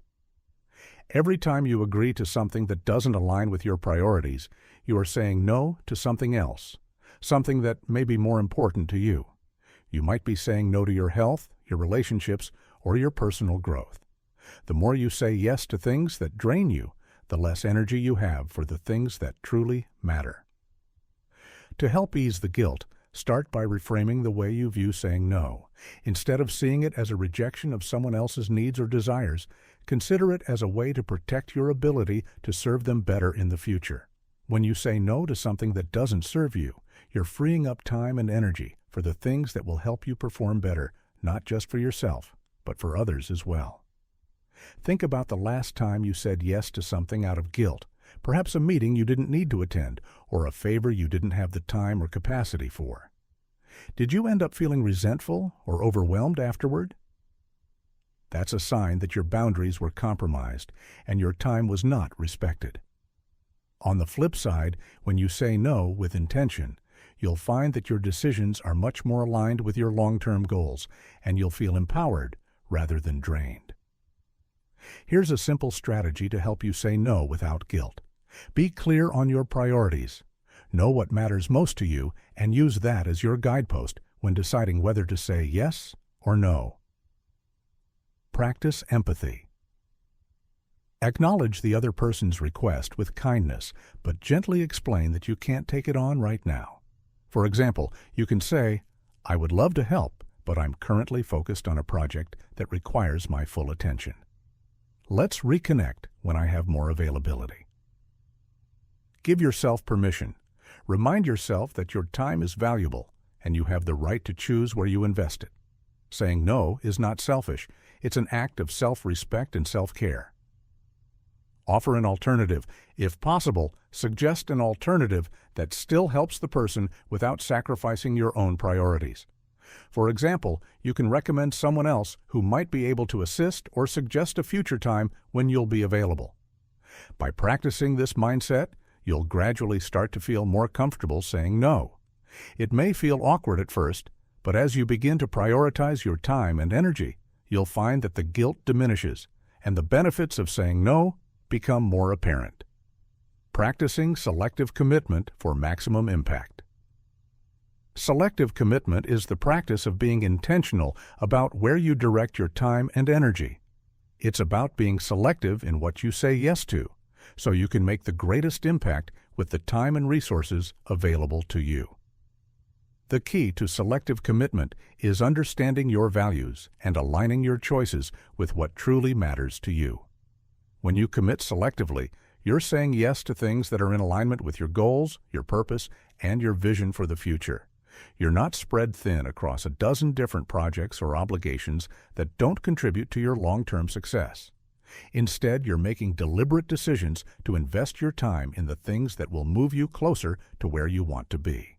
To practice selective commitment, start by identifying your core values, the principles that guide your decisions and actions. What's truly important to you? Is it your health, your career, your relationships, or your personal development? Once you're clear on your values, use them as a filter for all the requests that come your way. Ask yourself, does this opportunity align with my goals? Will this commitment bring me closer to my long-term vision? Is this the best use of my time and energy right now? When you learn to say yes only to the things that align with your values and goals, you'll find that your energy is more focused and your results are more impactful. You'll be able to give 100% to the things that matter, instead of spreading yourself thin across a variety of less meaningful tasks. Final thoughts on saying no. The art of saying no is about creating the space to focus on what truly matters. It's about recognizing that your time is your most valuable asset and that protecting it is essential for your long-term success. By setting boundaries, saying no without guilt, and practicing selective commitment, you take back control of your time and energy. You stop reacting to the demands of others and start making deliberate, thoughtful decisions about where you invest yourself. Remember, saying no is not about rejecting people or opportunities. It's about choosing to honor your own needs, values, and priorities. The more you practice saying no, the easier it becomes, and the more you'll be able to focus on what truly matters. So, the next time someone asks for your time or energy, pause for a moment, reflect on your goals, and choose wisely. You'll be amazed at how much more you can accomplish when you say yes only to the things that truly deserve your attention. Chapter 4. Creating a Daily Time Strategy. Building your ideal daily schedule. Building an effective daily schedule can be the game changer that transforms your productivity, mental clarity, and overall well-being. The way you structure your day dictates not only what you accomplish, but also how you feel about yourself at the end of the day. A well-planned day isn't just about fitting in as many tasks as possible. It's about strategically managing your time to ensure you achieve meaningful results without burning out. In this section, we will break down how to craft an ideal daily schedule that sets you up for peak productivity and success. Morning routines for peak productivity. It's often said that how you start your day sets the tone for the rest of it, and for good reason. Your morning routine has a significant impact on your energy levels, mindset, and productivity throughout the day. The key is to create a morning ritual that maximizes your focus and prepares you mentally and physically for the challenges ahead. A great morning routine doesn't have to be long or complicated. It just needs to be effective. Think about a time when you had a great morning. Maybe you woke up feeling refreshed, exercised, ate a healthy breakfast, and were ready to take on anything. Now, think about the opposite.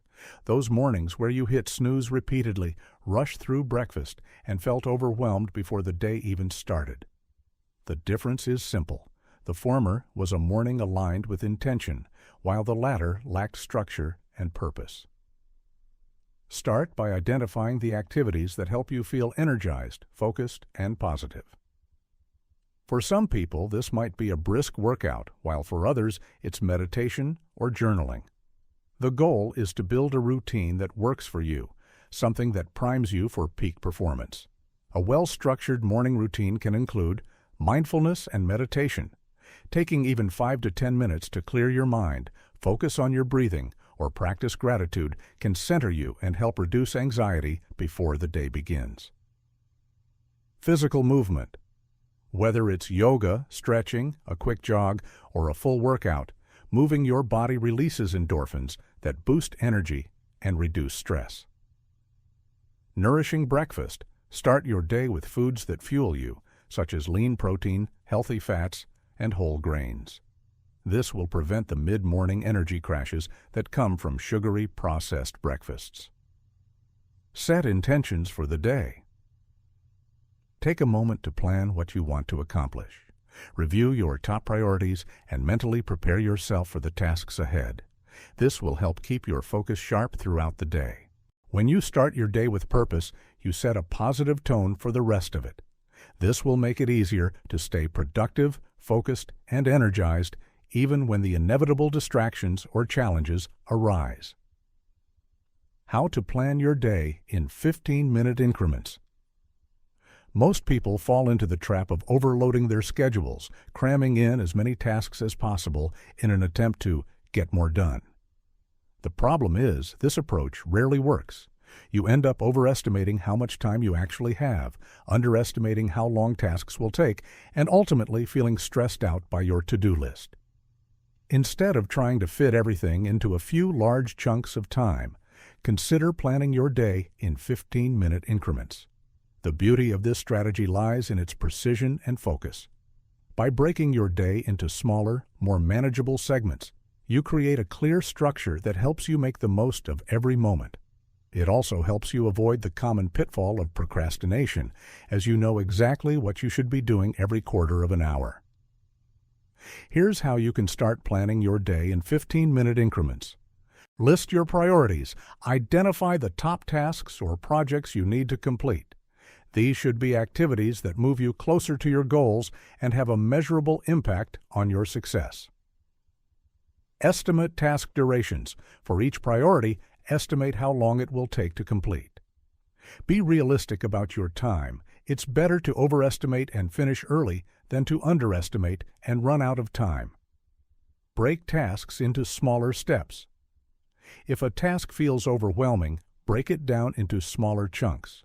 For instance, if your priority is writing a report, you can break it into research, drafting, editing, etc. Assign each chunk to a 15-minute block. Include buffers. Even the best-laid plans encounter unexpected interruptions. Include buffer time between tasks to account for transitions, delays, or short breaks. This will help you stay on track without feeling rushed. Schedule downtime. Be sure to plan short breaks to recharge. After 60 to 90 minutes of work, your brain needs a rest to maintain focus. A 5-minute break every hour can make a huge difference in how efficiently you work. Review and adjust. At the end of the day, review how well you adhered to your 15-minute blocks. Did you finish tasks on time? Did any unexpected interruptions throw you off track? Adjust your schedule for the next day accordingly. A 15-minute increment schedule allows for maximized focus during each time block, knowing exactly what to do and when to do it. It removes the ambiguity of free time and fills it with actionable steps that propel you forward. Over time, this strategy will help you refine your time management skills and reduce the feeling of being overwhelmed. The power of prime time hours. We all have certain hours during the day when we feel most alert, focused, and productive. These are your prime time hours. It's critical to identify these hours and schedule your most important tasks during them. The idea behind prime time is simple. Maximize your natural energy levels to tackle high-impact activities. For many people, prime time occurs in the early morning before distractions kick in. For others, it may be later in the day, after a productive lunch, or a burst of energy in the afternoon. Everyone's prime time looks different, and understanding when yours is will make a significant difference in your ability to execute your tasks efficiently. To leverage your prime time hours, consider the following. Identify your peak hours. Pay attention to your energy levels throughout the day. When do you feel most focused and clear-headed? Is it right after breakfast? Mid-afternoon? Once you pinpoint your peak time, you can schedule high-priority tasks during that period. Align high-impact tasks with peak energy.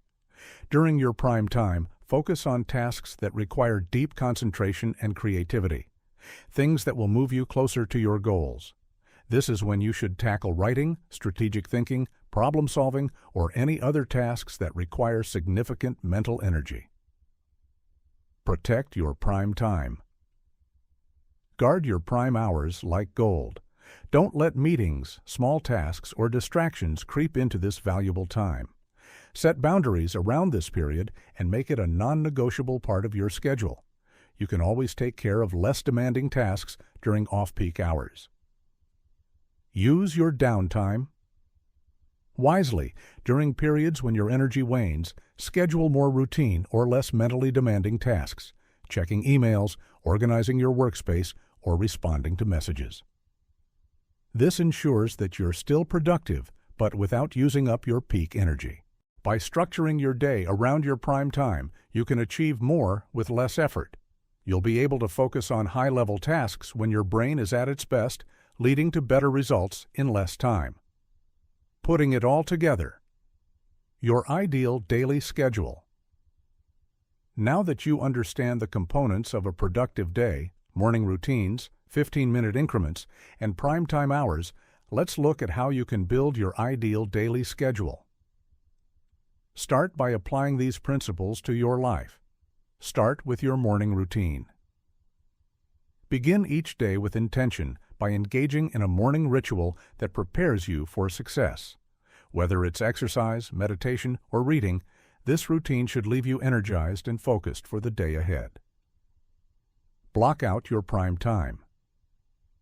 Identify your peak hours and dedicate them to high-priority tasks. During these hours, focus on work that requires your best mental energy and creativity.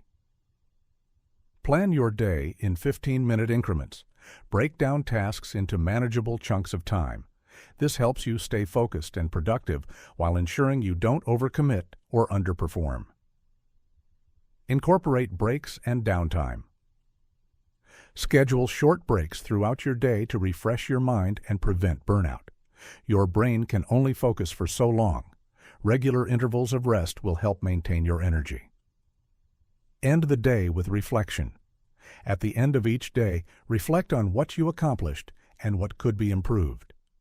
This helps you stay mindful of how you're spending your time and adjust your strategy for the next day. When you build a daily schedule around these principles, you'll find that you accomplish more with greater ease. Time mastery isn't about working harder, it's about working smarter in alignment with your natural rhythms and priorities. By mastering the art of creating an ideal daily schedule, you will experience higher productivity, less stress, and greater satisfaction in everything you do. Using time blocking to maximize efficiency.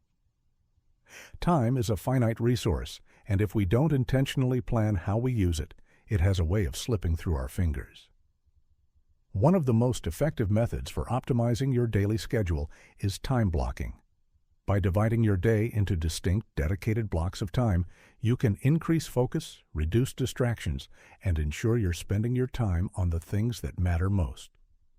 In this section, we'll dive into how to use time blocking to maximize your efficiency, integrate it into your life seamlessly, and harness its power for more complex projects. The Time Blocking Method, a step-by-step guide. The concept of time blocking is simple. Instead of operating from a long to-do list, you break your day down into chunks, each dedicated to a specific task or group of tasks. The idea is to allocate time for important activities rather than letting them become reactive or subject to interruptions. When you plan your day around blocks of focused work, you optimize the way you use your time.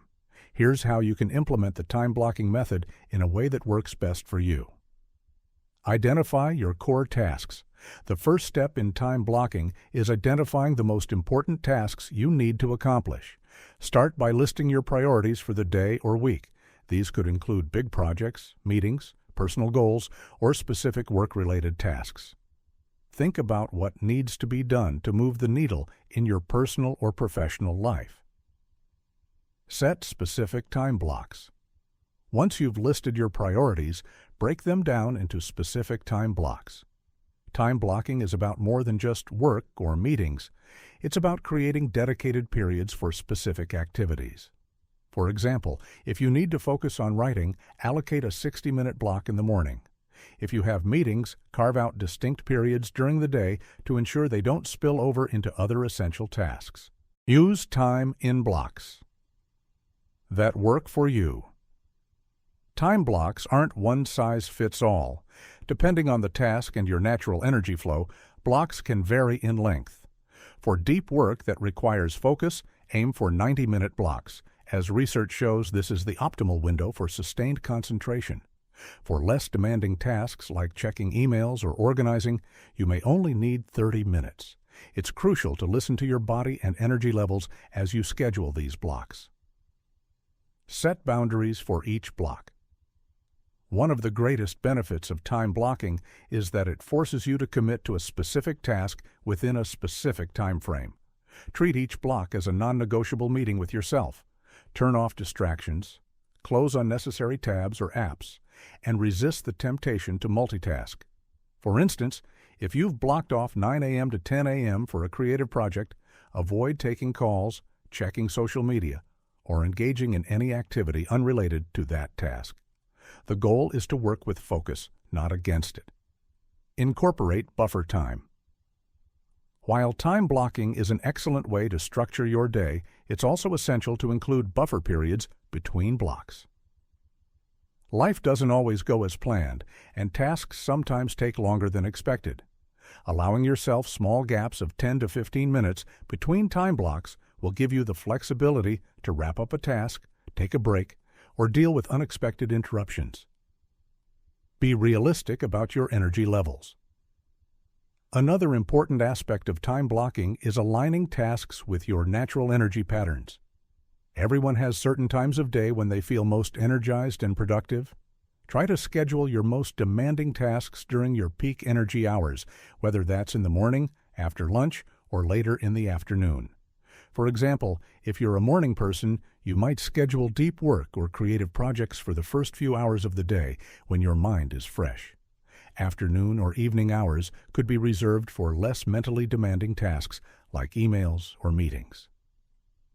Review and adjust time blocking is a flexible technique that requires trial and error. After following your schedule for a week or two, reflect on what's working and what isn't. Are you allocating enough time for certain tasks? Are you finding that some blocks need to be extended while others need to be shortened? Time blocking isn't a rigid system. It's about finding the rhythm that works for you. Adjust your schedule as needed and keep refining it over time. How to integrate time blocking into your life. Time blocking is incredibly effective, but like any new system, it takes some time to integrate into your routine. The key to success is not just adopting the method, but embedding it into the structure of your day in a way that feels natural and sustainable. Here are some steps for integrating time blocking into your life seamlessly. Start small. If you're new to time blocking, start by applying it to just one part of your day. You don't need to time block every minute of your schedule right away. Instead, focus on one area where you'd like to improve, perhaps your morning or afternoon routine.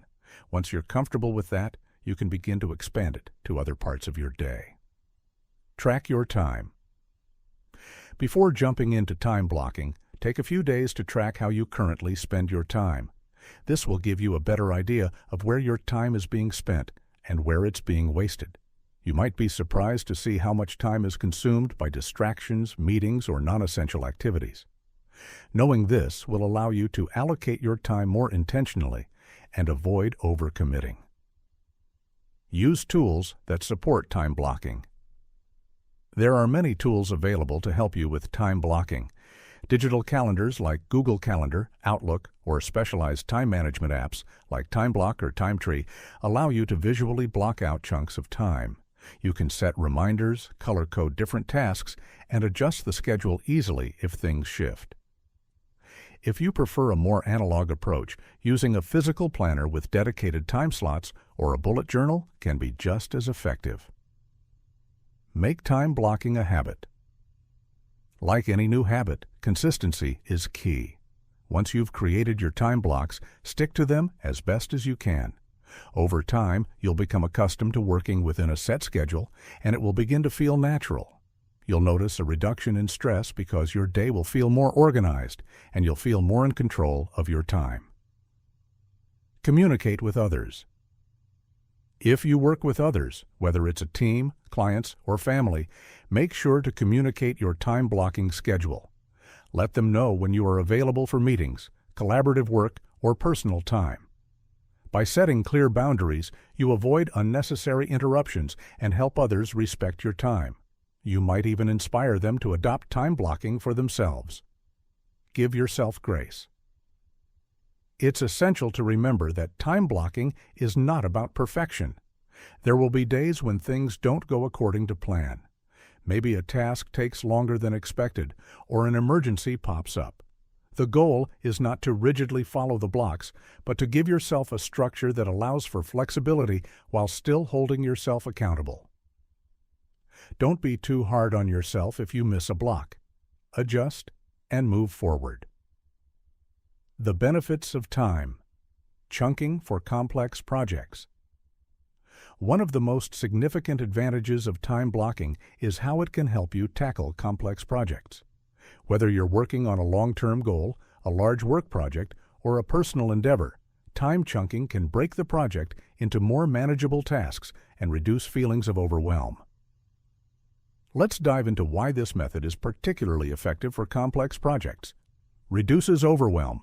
Complex projects often feel daunting, leading to procrastination or avoidance. By breaking the project into time-blocked chunks, you make it less intimidating. Instead of focusing on the enormity of the project, you're simply focusing on one small piece of the task at a time. This can make large projects feel much more achievable and less overwhelming. Increases focus on specific aspects. Time blocking allows you to devote your full attention to specific aspects of a project without worrying about everything else. Whether you're writing a report, developing a product, or completing an assignment, you can give your undivided attention to one part of the project during each block. This results in higher quality work and greater focus. Prevents burnout. Complex projects can be mentally exhausting, especially if you try to work on them for long stretches without breaks. Time blocking helps prevent burnout by breaking the project into digestible chunks and giving you scheduled breaks. This keeps you energized and focused over the long term, making the project feel less exhausting. Helps with task prioritization. When you have a complex project, there are usually many steps and decisions to make. Time blocking forces you to prioritize and allocate time for each task or phase of the project. It helps you stay focused on the most important aspects of the project without getting distracted by trivial details. Promotes consistent progress. Consistency is key when working on complex projects. Time blocking ensures that you are making steady progress toward completion, even if it's just a small step each day. By setting aside time each day to work on the project, you build momentum and keep the project moving forward. By implementing time blocking into your daily schedule, you can maximize your efficiency, reduce stress, and accomplish your complex projects with greater ease and satisfaction. It's a powerful strategy that turns your time into a tool for success. Structuring your week for success. When it comes to managing your time, daily planning is crucial, but the real magic happens when you take a step back and look at the bigger picture, your week. Without a well-structured weekly plan, even the most meticulously crafted daily schedules can fall apart. Structuring your week for success is about more than just blocking time for each day. It's about creating a rhythm that allows you to move from one task to the next with intention, ensuring that every day builds toward your larger goals. In this section, we'll explore the importance of weekly planning, how to set meaningful weekly goals and milestones, and the essential habit of reviewing and adjusting your weekly schedule to stay on track. The importance of weekly planning. Weekly planning is often overlooked in the hustle of everyday life, but without it, it's easy to fall into a reactive state where you're simply responding to tasks as they come up. Think of your week as a roadmap. Without one, you might be driving around in circles, unsure of which direction to head in. Weekly planning helps you set a clear destination for your week, aligning your daily actions with your long-term goals. One of the most powerful things about weekly planning is that it gives you a bird's-eye view of everything you need to accomplish. On a daily basis, it's easy to get bogged down in minor tasks, to feel like your time is consumed by things that seem urgent but aren't truly important. But when you plan your week, you make conscious decisions about what's truly worth your time. You can evaluate your priorities and make sure that each day is spent moving closer to your goals, not just scrambling to meet the immediate demands of life. When I first started to implement weekly planning into my own routine, I was skeptical. It felt like one more thing to do, another task that would add to my already long to-do list. But I quickly realized that weekly planning actually saved me time in the long run. By laying out my week in advance, I could focus on the big picture and make better decisions about how I was going to spend my time. I stopped feeling like I was just reacting to everything that came my way. Instead, I was moving through my days with purpose, knowing exactly what I needed to do and when. Setting weekly goals and milestones. Setting goals is one thing. Setting goals for the week in particular is another level of time mastery. Weekly goals are different from long-term or daily goals. They bridge the gap between the big-picture objectives and the granular tasks you handle every day. When you plan your week, you don't just fill it with random to-dos. You set specific, measurable, and achievable goals that act as milestones along your journey. The key to successful weekly goal setting is clarity. Instead of vague goals like work on Project X, get specific. Break it down into actionable steps. For example, instead of saying work on marketing strategy, set a goal like write the first 3 blog posts for the new content campaign, or research and outline 5 new strategies to promote the upcoming product launch. Each goal should feel like a step forward, not just a checkbox on a list. When you're clear on what you need to accomplish, it's easier to focus on what matters. A common mistake people make when setting weekly goals is being overly ambitious. The excitement of a fresh start can sometimes lead us to overestimate how much we can accomplish.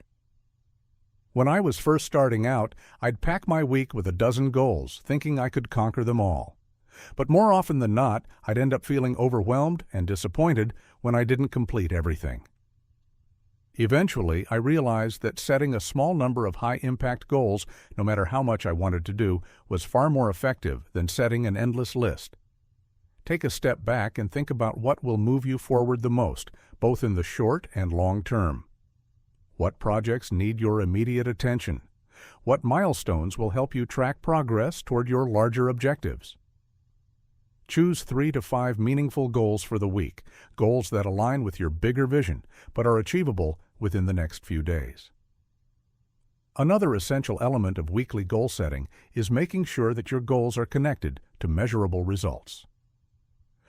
There's a psychological boost that comes from crossing something off your list, but the real power lies in tracking progress toward your desired outcomes.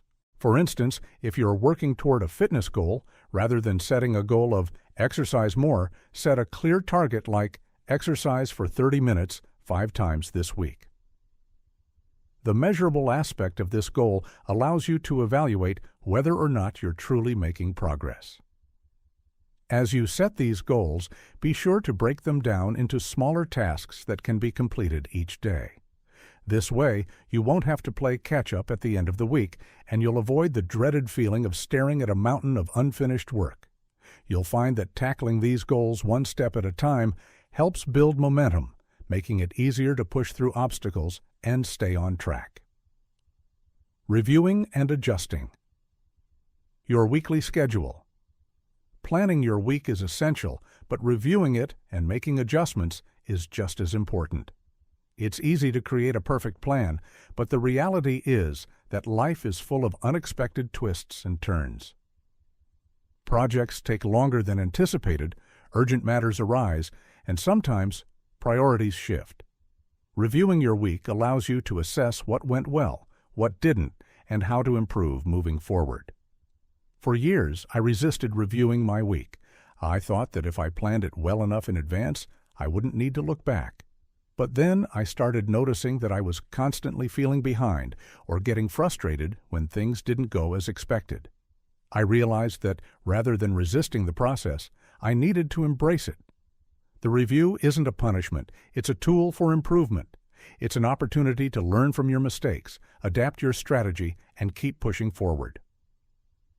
The first step in reviewing your week is to evaluate whether or not you hit your goals. Did you accomplish everything you set out to do? If not, why? Were the goals too ambitious? Did distractions derail you? Be honest with yourself.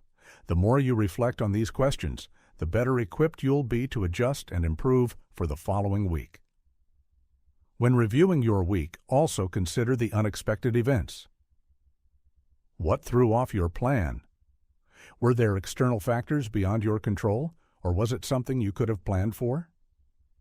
Understanding these disruptions can help you anticipate challenges in future weeks and give you the opportunity to build more buffer time into your schedule.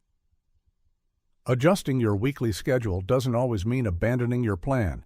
Sometimes it just means fine-tuning it. For example, you might discover that a certain task consistently takes longer than expected, or that you need more time for self-care.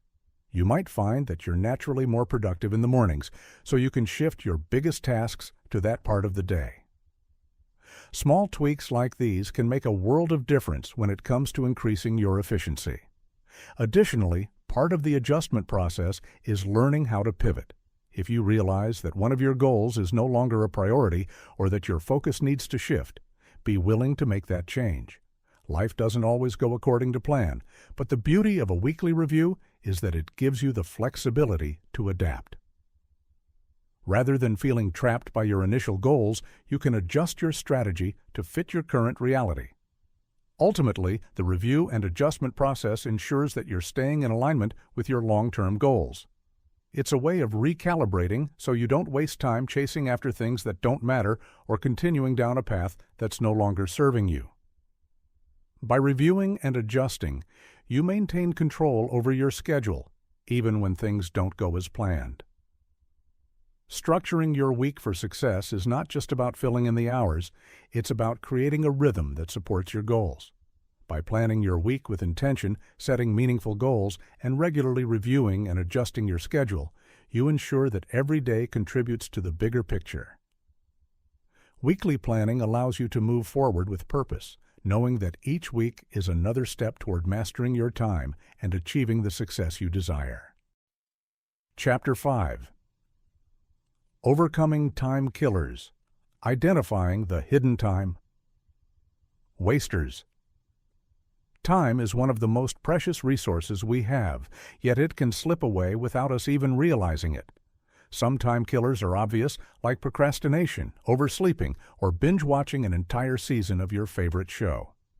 But others are sneaky, disguised as productive activities that eat away at your day without you ever noticing. Identifying these hidden time wasters is crucial for taking back control of your schedule and ensuring that every moment counts. In this section, we'll delve into some of the most common hidden time wasters that quietly drain your productivity, as well as how to spot them and eliminate them from your routine. Whether it's social media, email, or the endless cycle of unnecessary meetings, we all have these time thieves lurking in our daily lives. It's time to shine a spotlight on them and take action. Common time killers and how they impact your day. Time killers come in all shapes and sizes. Some are tangible, like the habit of checking your phone every few minutes, while others are subtler, like indecision or lack of focus. These activities all have one thing in common: they don't provide much, if any, value, and they prevent you from achieving the things that matter most. Understanding where these time suckers hide in your day is the first step to mastering your time. Let's take a look at a few of the most common time killers that many people unknowingly fall victim to. The just one more thing syndrome. We've all been there, getting caught in a cycle of small tasks that keep piling up, taking more and more time than expected. You check your email just one more time before starting your project, and the next thing you know, you're 5 emails deep, reading through unnecessary replies and notifications that have nothing to do with your work. Task switching.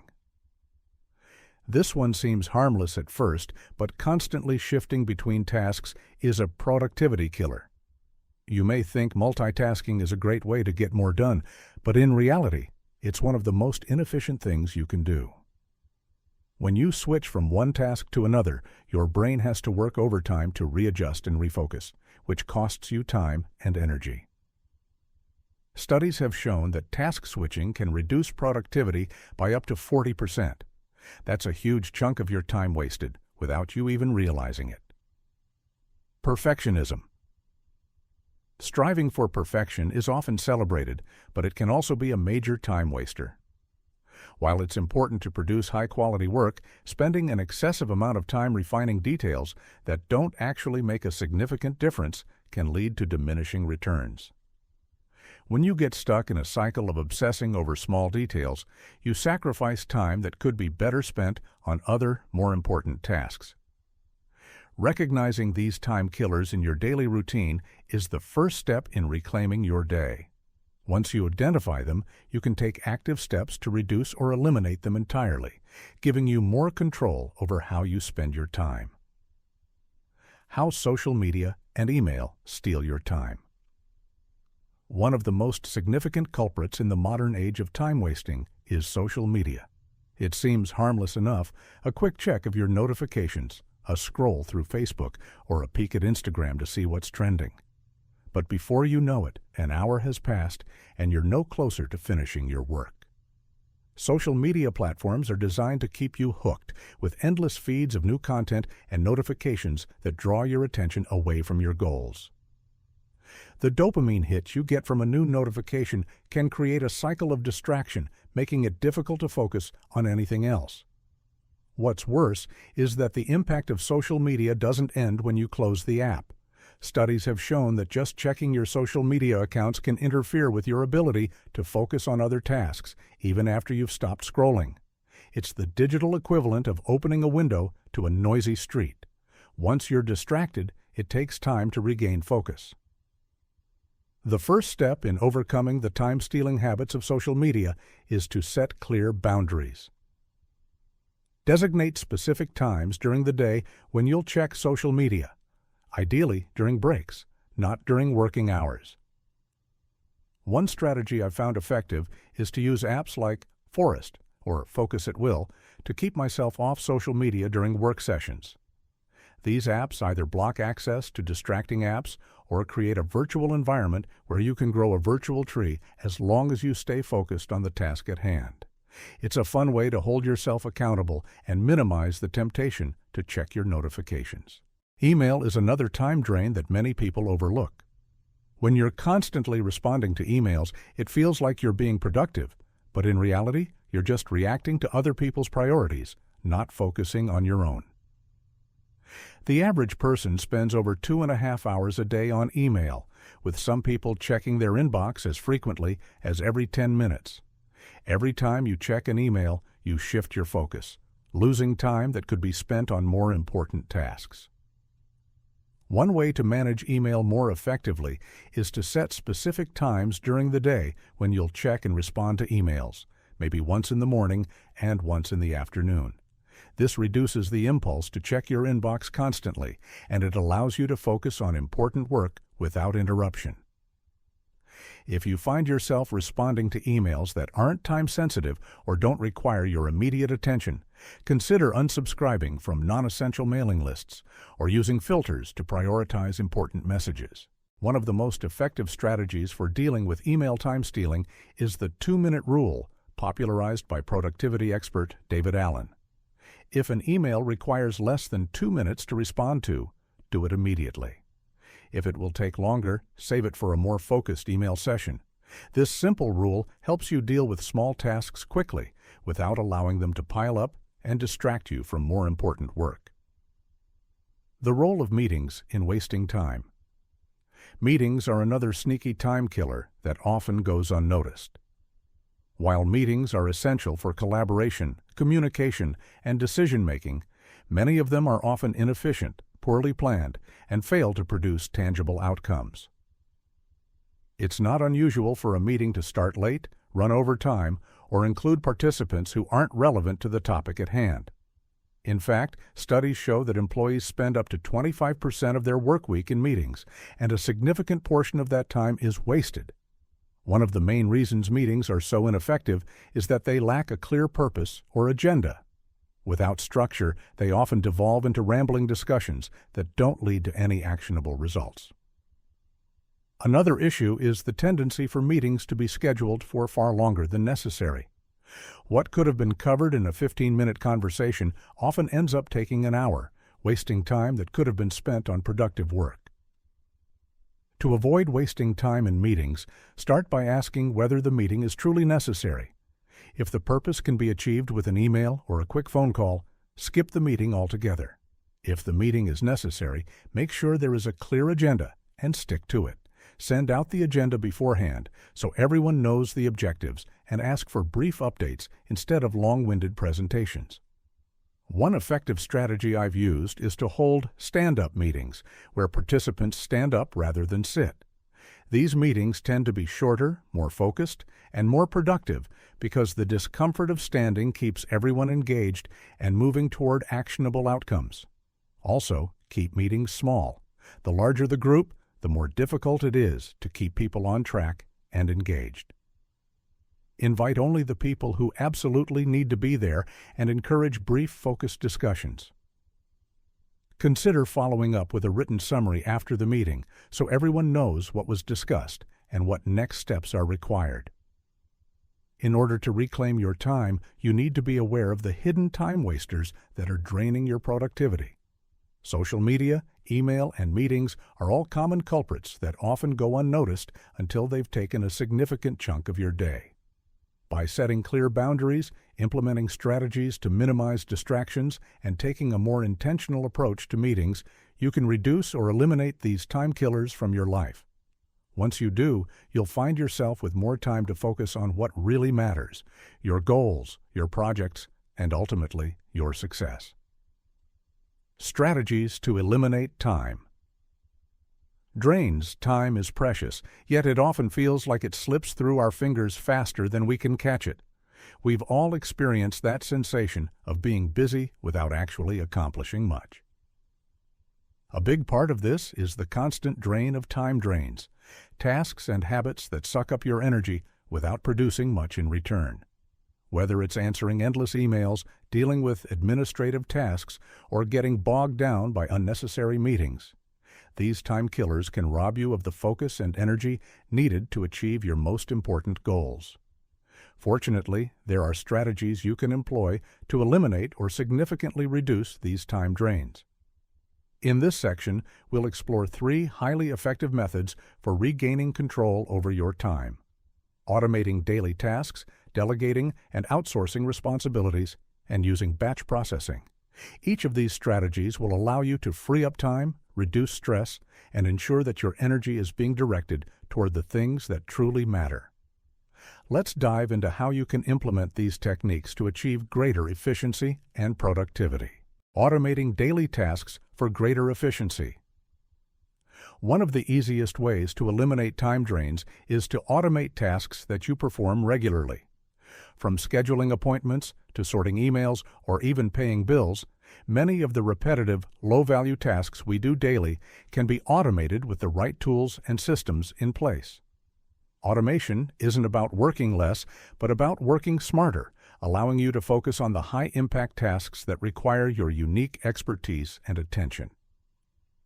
Start by identifying the tasks that you find yourself repeating daily or weekly. These tasks can often be automated with a few simple tools or systems.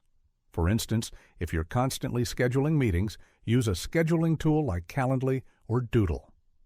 These platforms allow others to choose available slots based on your calendar, eliminating the back-and-forth emails and ensuring that you never overbook yourself. The time savings from automating your calendar can be significant. What used to take an hour of emails and phone calls can now be completed in just a few minutes. Similarly, consider automating your bill payments. If you're still manually paying your bills each month, you're wasting valuable time on something that could be easily set up through automatic payments. You can also automate your savings by setting up a recurring transfer to your savings account, ensuring that you are building your financial future without having to remember each month. Another area ripe for automation is email. Use tools like Unroll.me to manage your email subscriptions. This tool will automatically unsubscribe you from unwanted lists and create a digest of the subscriptions you want to keep, saving you from having to manually sort through your inbox every day. Additionally, email filters and rules can help you organize your messages so that only the most urgent ones are flagged and others are sorted into folders for later review. Finally, consider using project management software like Trello, Asana, or Monday.com. These platforms can automate task assignments, reminders, and deadlines, ensuring that your team is aligned and everyone knows exactly what they need to do without wasting time on follow-ups or administrative oversight. The beauty of automation is that once these systems are in place, they run on autopilot, freeing up your mental energy and allowing you to focus on the tasks that require your creativity, strategic thinking, and personal attention. Delegating and outsourcing to free up time. Another powerful way to eliminate time drains is by delegating tasks to others. Many of us, especially high achievers, fall into the trap of trying to do everything ourselves. We take on too much, believing that if we don't handle it personally, it won't be done correctly. This can lead to burnout, overwhelm, and a lack of time for the tasks that truly move the needle. Delegation is a skill that can be learned, and it's one of the most effective ways to free up your time while ensuring that tasks are completed. The key to successful delegation is trust and clarity. You need to trust that others can handle the task, and you must provide clear instructions on what needs to be done. It's not enough to simply say, "Can you take care of this?" Instead, you need to break down the task into actionable steps and set clear expectations for outcomes. Start by identifying tasks that fall outside your core strengths or those that someone else could do just as well, if not better. For example, if you're a business owner, you may not need to be the one answering customer service emails, managing your website, or handling accounting.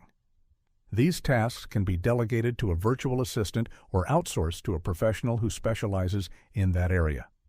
By doing so, you can focus on what matters most: growing your business, developing new products, or increasing your market reach. When delegating, consider the skills and abilities of those around you, whether they are colleagues, employees, or freelancers. If you're working with a team, you can match tasks to the individual strengths of your team members. For instance, if you're an entrepreneur who excels at big-picture thinking but struggles with data analysis, delegate the number crunching to someone with strong analytical skills. This not only ensures the task is handled efficiently, but it also allows you to concentrate on areas where you can have the biggest impact. Outsourcing can also be a great way to free up your time for high-value tasks.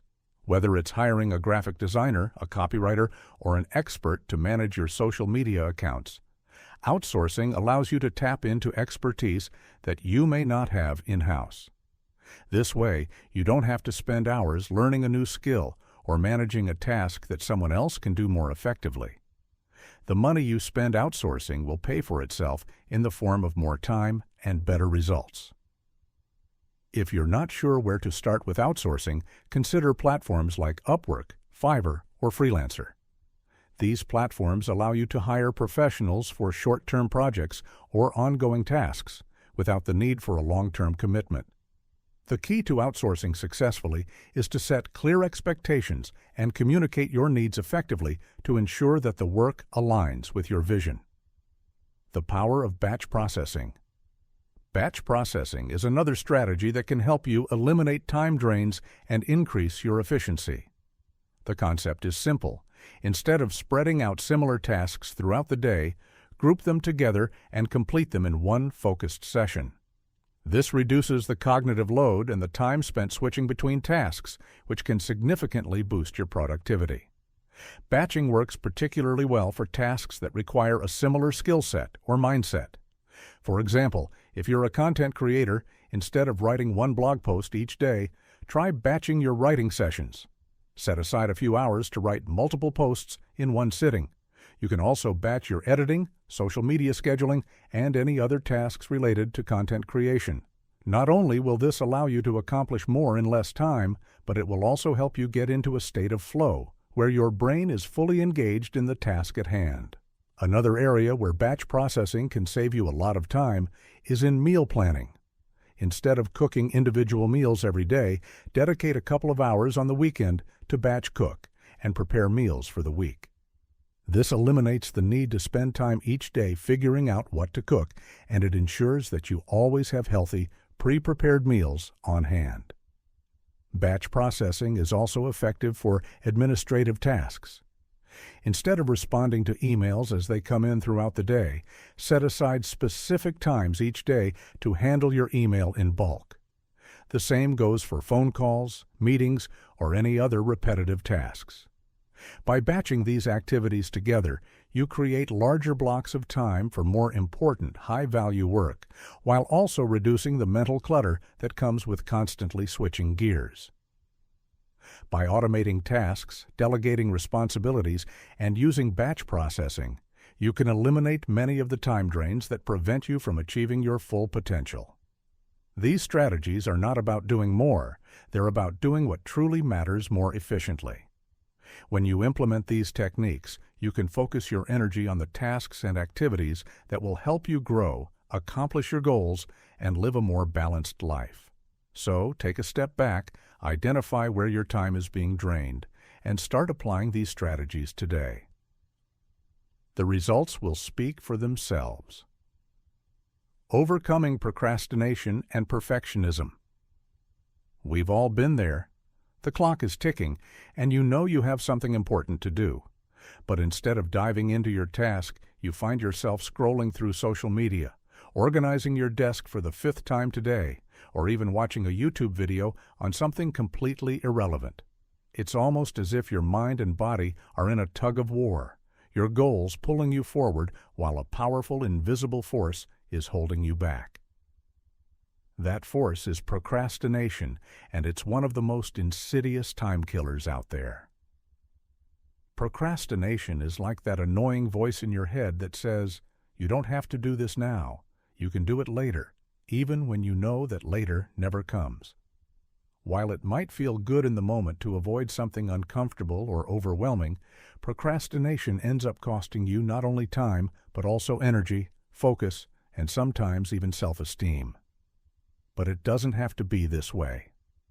In this section, we're going to explore why procrastination happens, how it's connected to perfectionism, and practical strategies like the 5-minute rule to help you break free from these paralyzing habits. Why procrastination happens and how to beat it. Procrastination isn't just about being lazy or lacking willpower. It's a complex psychological response that has roots in fear, anxiety, and self-doubt. Often, we procrastinate because we're afraid of failure or we're overwhelmed by the size of the task at hand. The more we avoid it, the more our anxiety grows, creating a vicious cycle that can be hard to break. One common reason people procrastinate is that they're uncertain of where to start.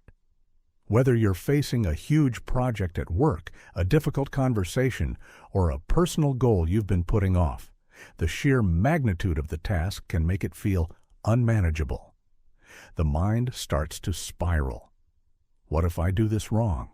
What if I fail? What if I waste all this time and nothing good comes from it? Instead of taking action, you retreat into the comfort of avoidance, hoping that the problem will magically solve itself. But here's the truth. Avoiding a task doesn't make it go away. It only makes the anxiety worse. And that's why overcoming procrastination requires shifting your mindset. The first step is recognizing that procrastination is often driven by fear of failure, fear of judgment, or fear of not being good enough. Once you acknowledge this fear, you can begin to address it. The key is to break the task down into smaller, more manageable pieces. Instead of looking at the project as a whole mountain that needs to be climbed, focus on taking the first step. Whether it's writing one paragraph, making one phone call, or spending just 10 minutes on the task, taking that initial action can help you overcome the mental block and get the ball rolling. Once you start, you'll find that the fear and overwhelm start to dissipate. The task no longer seems as daunting, and you can continue making progress one step at a time. The perfectionism trap and how to escape it. Perfectionism is another major time killer that goes hand in hand with procrastination. The desire to make everything perfect before you take action can paralyze you before you even begin. It's the voice that tells you this isn't good enough yet. Keep tweaking it until it's flawless.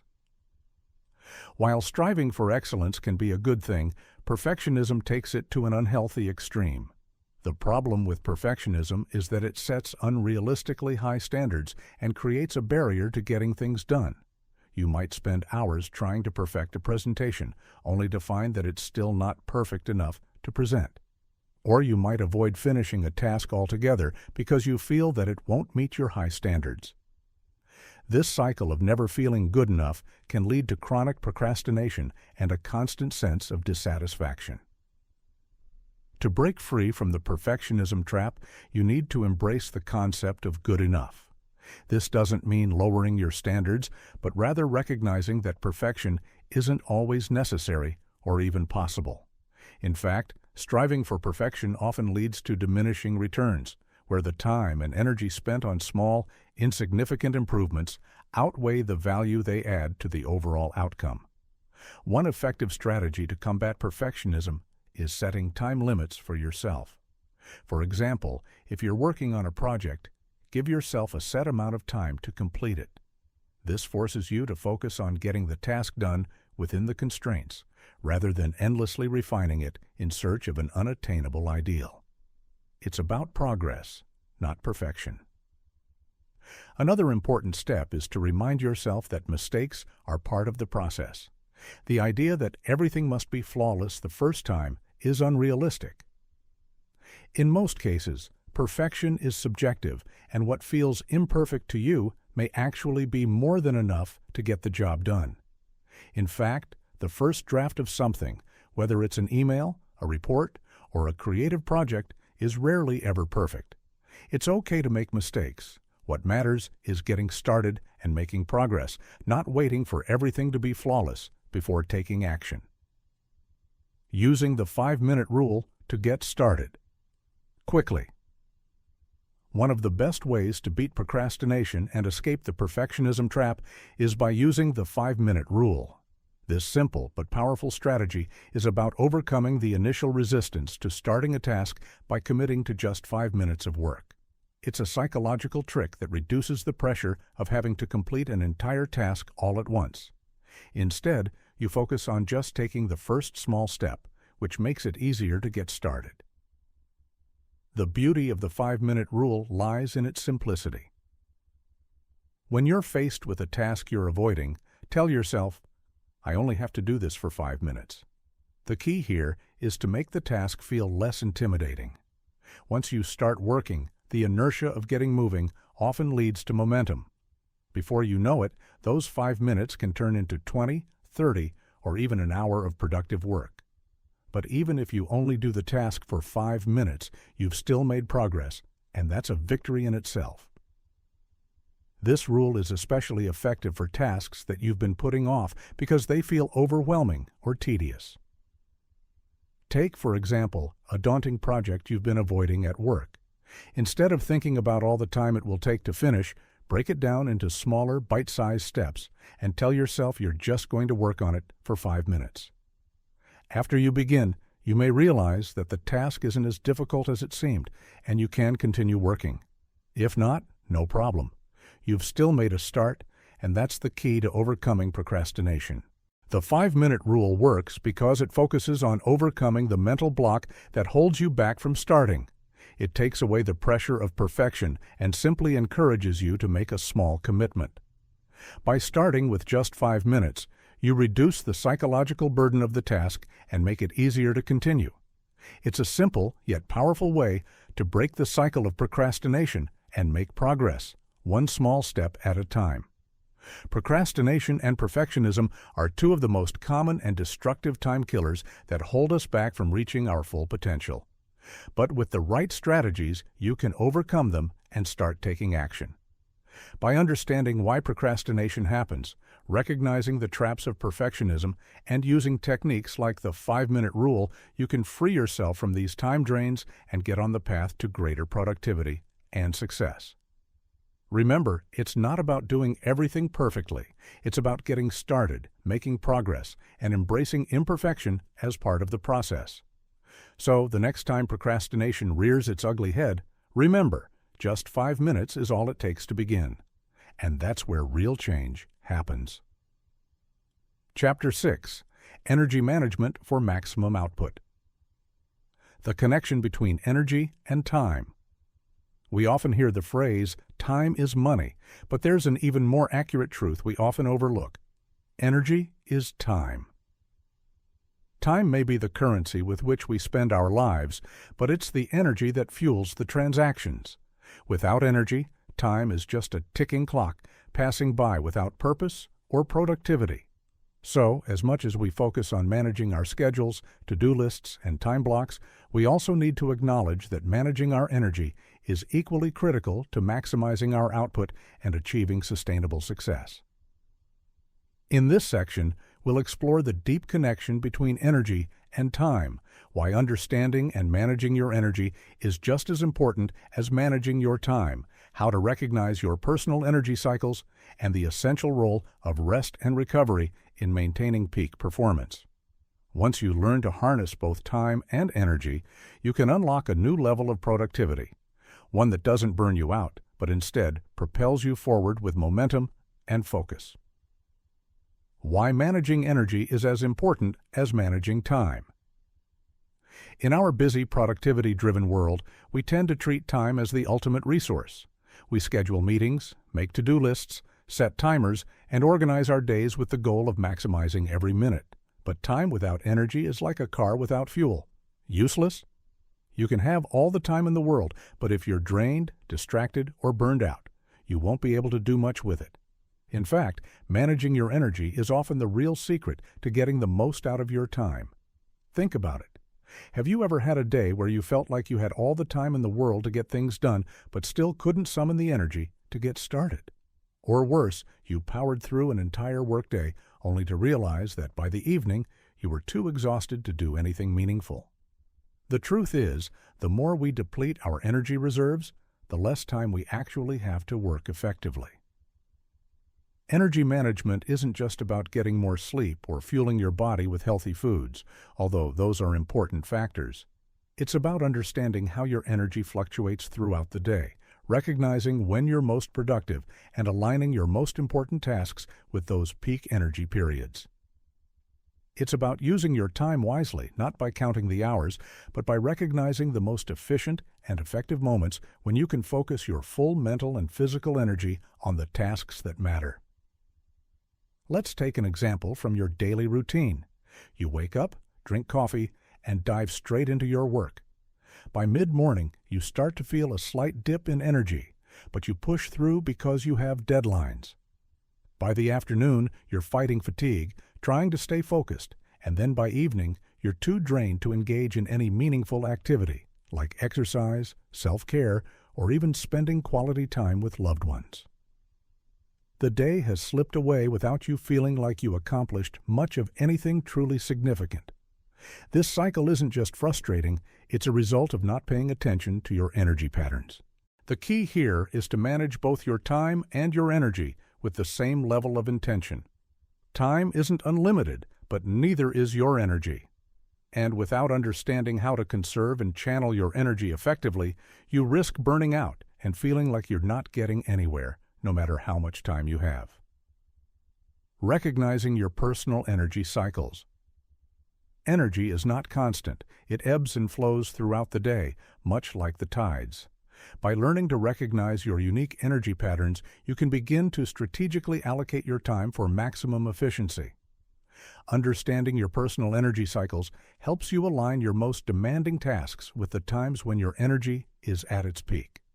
For example, many people experience what's known as a midday slump or an afternoon dip in energy, typically occurring between 2 p.m. and 4 p.m. This is often due to the body's natural circadian rhythm, which prompts a decrease in alertness during certain times of the day. For some, the early morning hours before work are a period of intense mental clarity and focus, while others might feel their most energetic after a workout or after a meal. The first step in recognizing your personal energy cycles is to track your energy levels over the course of several days or weeks. You may want to keep a simple log or use an app to track your mood, alertness, and productivity at different times throughout the day. Pay attention to when you feel the most alert, when you start to feel sluggish, and when you experience bursts of creativity or focus. Over time, you'll begin to notice patterns that can help you understand how to structure your day. For example, if you notice that you have your most productive energy in the early morning, reserve that time for your most challenging tasks, perhaps a deep work session, a creative brainstorming session, or an important project that requires focused attention. If you're someone who hits a wall in the afternoon, use that time for less mentally demanding tasks, such as answering emails, making phone calls, or organizing your workspace. Another helpful practice is to take note of the external factors that affect your energy levels. Sleep, nutrition, physical activity, and emotional stress all play a significant role in how energized you feel at any given moment. You might notice that you're sluggish after a poor night's sleep or that your energy dips after a heavy lunch. Understanding these connections allows you to make conscious choices about how you manage your energy. Additionally, be mindful of how your work environment affects your energy. A cluttered desk, poor lighting, or constant interruptions can drain your energy and decrease your ability to focus. Try to create an environment that supports your energy levels, whether that's a quiet space for deep work or a designated area for creative tasks. Small changes to your environment can yield big results in terms of productivity and energy management. The importance of rest and recovery. Just as it's crucial to manage your energy during the day, it's equally important to prioritize rest and recovery. Without adequate rest, you can't replenish your energy reserves, and you run the risk of burnout. In fact, chronic fatigue is one of the most common causes of low productivity, poor focus, and ultimately, ineffective time management. Rest doesn't just mean sleep, though quality sleep is absolutely crucial for mental and physical recovery. Rest also includes intentional breaks throughout the day to recharge and reset. These breaks allow your mind to rest, your body to recover, and your energy levels to replenish. In fact, studies have shown that people who take regular breaks throughout the day are more productive and perform better than those who work through long hours without a pause. The Pomodoro technique is one example of how to structure your day for maximum rest and focus. It involves working for 25-minute intervals followed by a 5-minute break. After 4 cycles, you take a longer 15 to 30-minute break. This method works because it acknowledges that our brains are not built for long periods of uninterrupted work. By breaking your day into chunks of focused work and rest, you're allowing your energy to sustain itself throughout the day. Rest also includes physical recovery. Exercise plays a major role in managing energy, as physical activity boosts circulation, improves mental clarity, and increases overall stamina. Regular exercise helps you build endurance and resilience, which translates into higher energy levels during work hours. If you're struggling with sluggishness or lack of focus, incorporating more movement into your day can help reset your energy levels. Sleep is the most important recovery strategy of all. The restorative power of sleep cannot be underestimated, as it helps to consolidate memories, improve cognitive function, and restore physical energy. Poor sleep, whether it's due to stress, technology use, or an irregular schedule, can wreak havoc on your energy levels and hinder your productivity the next day. To maximize your energy for peak performance, prioritize sleep as a critical part of your daily routine. In conclusion, energy management is just as essential to time mastery as managing your actual schedule. By recognizing your energy cycles, aligning your tasks with your natural rhythms, and prioritizing rest and recovery, you can create a more sustainable and productive routine. When you treat energy as a valuable resource, one that requires conscious attention and care, you'll find that you're not only more productive, but also more focused, creative, and energized to take on whatever challenges come your way. Time may be the ticking clock, but energy is the fuel that keeps it moving forward. Managing both in harmony will help you achieve more without burning out. The 3 types of energy. Physical, mental, and emotional energy is the cornerstone of productivity, and to truly master it, we need to understand the 3 distinct types of energy that fuel our lives: physical, mental, and emotional. Each of these energy types plays a critical role in how we show up in our work and personal lives. Managing these energies effectively allows us to perform at our highest levels and avoid the dangerous pitfalls of burnout, overwhelm, and fatigue. This section will explore how to manage physical, mental, and emotional energy, how they interact, how to fuel them correctly, and how to balance them in a way that maximizes productivity without depleting our reserves. We'll also dive into practical, science-backed strategies to improve and protect each energy type, ensuring that you're operating at your optimal capacity every day. Managing physical energy through nutrition and exercise. Physical energy is perhaps the most obvious and often the most neglected type of energy. It's what allows us to move, work, and perform physically demanding tasks. Without physical energy, no amount of mental or emotional stamina will matter. Our bodies are the vehicles that carry us through the day, and if they're not properly fueled or cared for, everything else falters. The most important aspect of managing physical energy is understanding that the food we eat, the exercise we do, and how we take care of our bodies directly impact our energy levels. A lack of sleep, poor nutrition, or insufficient movement all drain our energy reserves. On the flip side, consistent exercise, healthy eating, and proper rest replenish our energy and allow us to operate at our highest level. Nutrition and hydration. Your physical energy starts with the fuel you put into your body. Nutrition is the foundation. Our bodies run on glucose, the primary fuel derived from carbohydrates.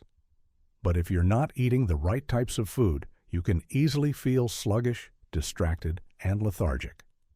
Highly processed, sugary foods and drinks can give you a quick burst of energy followed by a crash, while a well-balanced meal consisting of whole grains, lean proteins, fruits, and vegetables will provide sustained energy throughout the day. It's also essential to stay hydrated. Dehydration can cause fatigue, headaches, and decreased cognitive performance, all of which impact your ability to focus and be productive. Keep a water bottle on hand and sip throughout the day to ensure that your body has the necessary hydration to perform optimally. Exercise. Physical activity is another crucial element in energy management. Exercise not only improves your physical health, but also has a direct effect on how you feel throughout the day. Regular exercise increases the efficiency of your cardiovascular system, improves oxygen flow to your brain, and boosts your overall energy levels. It also releases endorphins, chemicals that act as natural mood lifters, helping to reduce stress and improve mental clarity. Even short daily exercises like walking, yoga, or stretching can make a world of difference in your energy levels. If you find yourself sitting at a desk all day, taking breaks to walk around or do a few stretches can help release physical tension and boost circulation, allowing you to remain energized for longer periods. It's also important to note that exercise is not just about high-intensity workouts. Restorative practices like yoga, Tai Chi, or Pilates can help improve energy flow in your body and mind without the exhaustion that comes from intense exercise. The key is finding a routine that works for you, one that energizes rather than depletes. Sleep and recovery. Finally, no discussion of physical energy would be complete without addressing the importance of sleep and recovery. Sleep is when your body repairs and recharges, allowing you to wake up the next day feeling refreshed and ready to tackle challenges. Without sufficient sleep, your physical energy reserves become depleted, and even a full day of work can feel like a marathon. Make sure to prioritize your sleep hygiene. Stick to a consistent sleep schedule, create a restful environment, and avoid screens or heavy meals before bed. The better you sleep, the more physically energized you'll feel the next day. Mental energy. How to focus and recharge. Your brain. Mental energy is the capacity to think, reason, and focus. It powers everything from solving complex problems to staying focused on tasks to learning new information. Like physical energy, mental energy has its limits. Too much cognitive load without rest or balance leads to mental fatigue and burnout. Focus and concentration. Mental energy is directly linked to our ability to concentrate and maintain focus on important tasks. The more demanding the task, the more mental energy it consumes. Our brains are wired to function efficiently for short bursts of intense focus, but after a while, they need to rest in order to recharge. This is where techniques like the Pomodoro technique come in handy. By working in focused intervals, usually 25 minutes, you allow your brain to maintain peak performance without exhausting your mental energy. The key is recognizing when your brain starts to tire and giving it regular breaks to reset. Another helpful strategy is the 2-minute rule, which states that if a task takes less than 2 minutes to complete, do it immediately. This keeps mental energy from being drained by small, nagging tasks that linger in the background. However, for tasks that require deep work or extended focus, it's important to tackle them during your peak mental energy periods. Mental recharge. Just as our bodies need physical rest, our brains need periods of mental recharge. The brain consumes vast amounts of energy when we are focusing or problem-solving, and constant cognitive strain can lead to mental burnout. To combat this, build regular moments of rest into your day. Take a walk outside, meditate, or listen to music. These activities give your brain a chance to reset and recharge. Practice mindfulness and meditation techniques to train your brain to focus and reset at will. These practices don't require a huge time commitment. Just a few minutes of mindful breathing can significantly lower stress and improve cognitive performance. Mental nutrition. Just as we fuel our bodies with food, we must also fuel our minds. Reading, learning new skills, or even engaging in thoughtful conversation can recharge your mental energy. But avoid information overload. Just as junk food can be detrimental to your physical health, mindless scrolling through social media or overconsumption of information can drain your mental energy. Limit your exposure to unnecessary distractions and focus on activities that nourish your mind. Emotional energy. Preventing burnout and maintaining motivation. While physical and mental energy are essential for getting things done, emotional energy is the force that drives us to take action and keep moving forward. Emotional energy is tied to our motivation, how we react to challenges, and our overall sense of well-being. Without emotional energy, even the most organized plans and strategies will fall flat. The role of emotions in energy. Emotional energy fuels our sense of purpose, our ability to connect with others, and our resilience in the face of setbacks. When we're feeling motivated and positive, we have an abundance of emotional energy to tap into, which makes tasks feel less burdensome.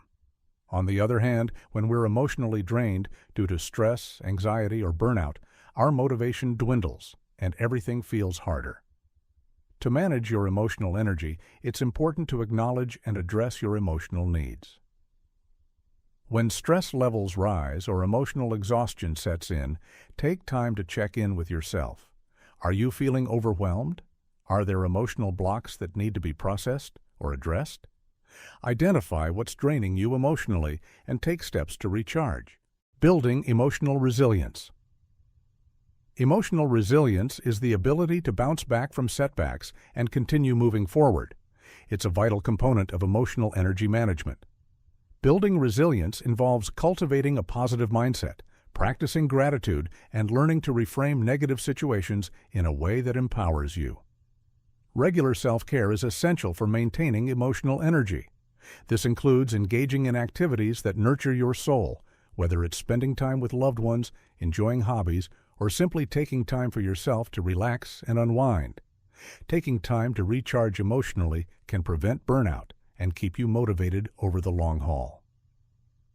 Preventing burnout. Finally, one of the most important aspects of managing emotional energy is learning to prevent burnout. Burnout occurs when emotional energy is depleted over a long period without adequate recovery. To avoid this, set boundaries in both your personal and professional life. Know when to say no, when to delegate, and when to take a break. It's also helpful to create a supportive network of friends, family, or colleagues who can offer encouragement and help you recharge when needed. In conclusion, energy management isn't just about the hours in a day. It's about understanding how to maintain and optimize your physical, mental, and emotional energy to maximize your output. By prioritizing nutrition, exercise, mental recharge, and emotional well-being, you can create a balanced energy system that supports sustained productivity and success. Treat your energy as a precious resource and invest in managing it wisely. It's the key to staying at your best and avoiding the burnout that so many people face. When you fuel and recharge your body, mind, and emotions properly, you'll be ready to tackle anything that comes your way. The power of strategic breaks. When we think about productivity, we often imagine long stretches of intense focus, where we power through our to-do lists without interruption. But the truth is, our brains aren't designed for constant, nonstop work. We hit cognitive fatigue faster than we think. To maintain high performance over the long term, we need something that many of us tend to overlook: strategic breaks. Breaks are the secret ingredient to sustainable productivity. They allow us to recharge and refresh, so when we dive back into our tasks, we can do so with greater focus, creativity, and energy. It sounds counterintuitive, right? After all, if you're working, you might think the more you push through, the more you'll get done. But nothing could be further from the truth. When you don't take breaks, you burn through your mental energy, and your ability to perform at your best takes a nosedive. This section will explore why breaks are so crucial to maintaining peak performance, the science behind popular break strategies like the Pomodoro method, and how to design your breaks to maximize your productivity and recharge your energy. How breaks enhance your productivity. The idea of taking breaks might seem like a luxury, especially in today's culture, where busyness is worn as a badge of honor. But the reality is that when you don't take breaks, your productivity actually suffers. Think of your brain like a battery. It can only stay charged for so long before it needs to be recharged. But unlike a phone battery, you can't just plug your brain in for a quick 10-minute charge. It requires a mix of rest and recovery throughout the day to keep performing at its best. When you work continuously without breaks, you're essentially running on empty. Cognitive fatigue sets in, and even simple tasks feel like a struggle. Your ability to focus diminishes, and the quality of your work drops. A break isn't just a pause, it's an opportunity for your brain to reset, process information, and come back stronger. It's like hitting the refresh button on your mental state. One story that comes to mind is from a colleague who once shared how taking a mid-afternoon break improved their focus at work. Every day, they would walk away from their desk for 10 minutes. No emails, no phone, no distractions. Just a brisk walk around the block. At first, they felt guilty for taking time away from their desk, thinking they were wasting valuable time. But soon, they realized that those breaks were the key to avoiding burnout and staying sharp throughout the day. Their energy levels were more consistent, and they were getting more done in less time. So why do breaks work? The simple answer is that breaks give your brain a chance to rest, process, and recover. When we work, we're using our cognitive resources. These resources are limited, and if we don't give them time to recharge, they become depleted. That's where strategic breaks come in. They prevent cognitive overload and help you stay on top of your game. The science behind the 25-minute Pomodoro method. If you've heard of the Pomodoro technique, you're likely familiar with the concept of using short bursts of work followed by a break. The Pomodoro method, created by Francesco Cirillo in the late 1980s, is built on the idea that our brains can only focus intensely for short periods before they need to rest. The traditional Pomodoro technique involves working for 25 minutes, a Pomodoro, followed by a 5-minute break. After 4 Pomodoros, you take a longer break of 15 to 30 minutes. The science behind this technique is rooted in research about how our brains process information and maintain focus. Studies show that our ability to focus is limited, and our brains need a break to process and store information. Without breaks, our focus wanes and we become less productive. Why 25 minutes? Well, it's a sweet spot. Research shows that most people can maintain focus for about 25 to 30 minutes before their brain begins to experience mental fatigue. By breaking up your work into manageable chunks, you give your brain an opportunity to rest before it hits that wall of exhaustion. This prevents you from feeling overwhelmed or burnt out and keeps your energy levels up. For me, I've found the Pomodoro method to be incredibly effective in maintaining productivity over the long term. I use it when I have a big task on my plate, like writing a chapter or tackling a project that requires deep focus. The 25-minute sessions allow me to get into the zone, but without the risk of overworking myself. Once the timer goes off, I take a 5-minute break to stretch, grab some water, or even step outside for a moment. It's amazing how much of a difference those short breaks make.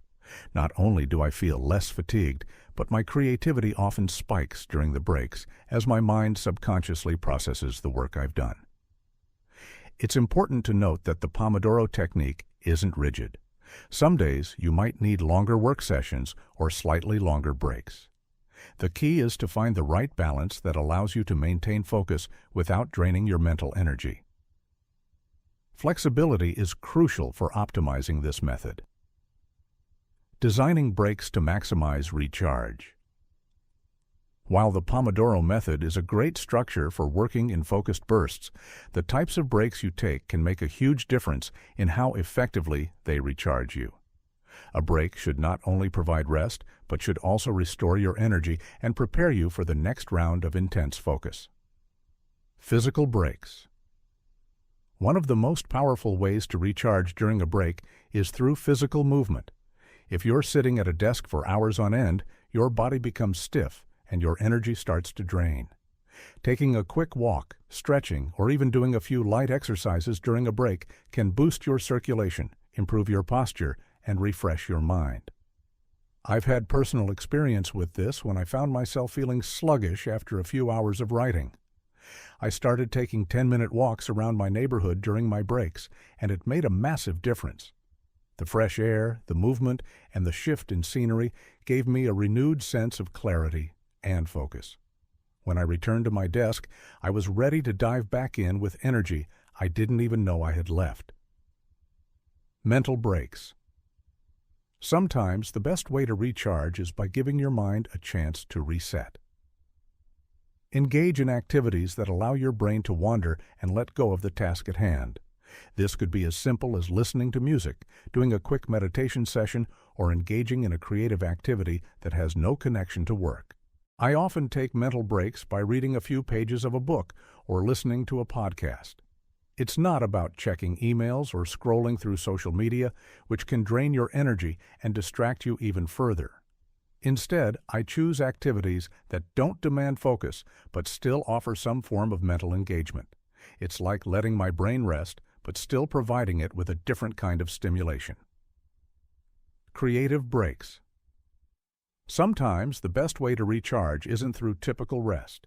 Creative breaks, like sketching, brainstorming ideas, or even daydreaming, can provide a burst of fresh energy when you return to work. These breaks allow you to tap into your creativity, which can be revitalizing for both your mind and your mood. When I find myself stuck on a task, I'll step away from my desk and allow myself to do something creative. I might sketch out ideas for an upcoming project or doodle on a notepad. These moments of free-flowing creativity bring me back to my tasks with a fresh perspective and often lead to breakthroughs in problem-solving. Incorporating breaks into your daily routine. The key to making strategic breaks work for you is consistency. Scheduling your breaks as an essential part of your daily routine ensures that you're not simply working until you crash. Breaks need to be intentional, not an afterthought. By committing to regular breaks, you'll avoid burnout and maintain a steady flow of energy throughout the day. Start by structuring your day with built-in break times. Whether you use the Pomodoro technique or simply decide to take a 10-minute break every hour, set alarms or reminders to ensure that you're taking time to recharge. It might feel difficult at first, especially if you're used to working through long hours without stopping. But once you experience the benefits, greater focus, enhanced creativity, and sustained energy, you'll wonder how you ever worked without them. Ultimately, strategic breaks are about giving yourself permission to pause. In a world that often values productivity over well-being, it's easy to overlook the importance of rest. But remember, your brain and body are not machines. They need to be cared for. By designing breaks that refresh your physical, mental, and emotional energy, you're investing in your ability to perform at your best. So take a break, recharge. You'll come back stronger, clearer, and more focused than ever before. Chapter 7. Mastering Long-Term Time Management. Setting long-term goals without getting overwhelmed. Long-term goals are the backbone of any meaningful pursuit, whether you're aiming to build a successful business, write a book, or achieve a personal milestone. They give us a sense of direction and purpose. But here's the problem. Without a solid plan, long-term goals can feel like an insurmountable mountain, leaving you paralyzed or overwhelmed by the sheer size of the task ahead. This sense of being overwhelmed is one of the main reasons many people abandon their long-term ambitions before they ever reach the finish line. But it doesn't have to be this way. You can pursue your long-term goals without burning out or feeling lost. It's all about breaking them down into manageable chunks, avoiding the trap of perfectionism, and creating a sustainable plan that includes regular check-ins and adjustments along the way. Breaking down big goals into manageable chunks. The first step in managing long-term goals is to break them down into smaller, more achievable milestones. Imagine you're standing at the foot of a mountain, looking up at the summit. If you only focus on the peak, the mountain can feel daunting and impossible to climb.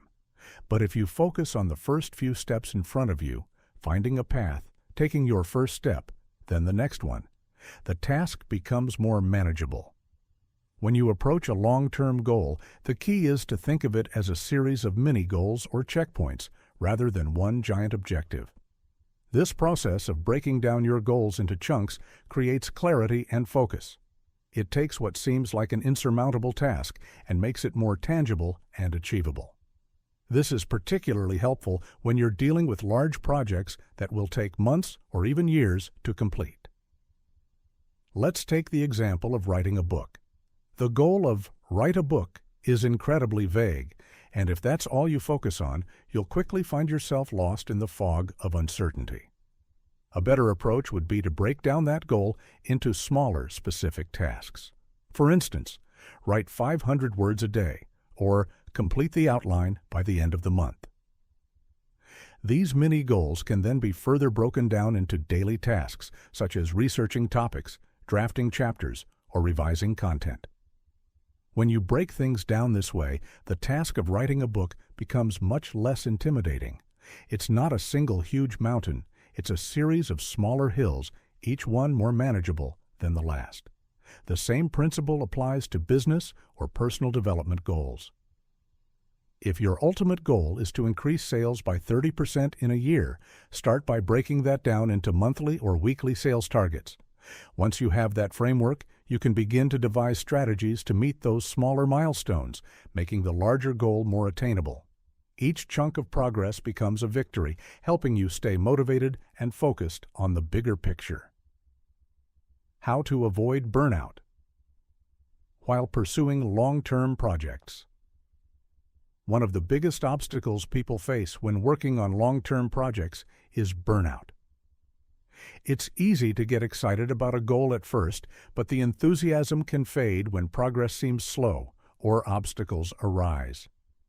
This is when many people hit a wall, feeling mentally and physically drained, or worse, giving up entirely. The secret to avoiding burnout lies in maintaining a balanced approach to your long-term goals. First, you need to acknowledge that long-term success doesn't happen overnight. It's a marathon, not a sprint. With that mindset, it's easier to accept that there will be ups and downs along the way.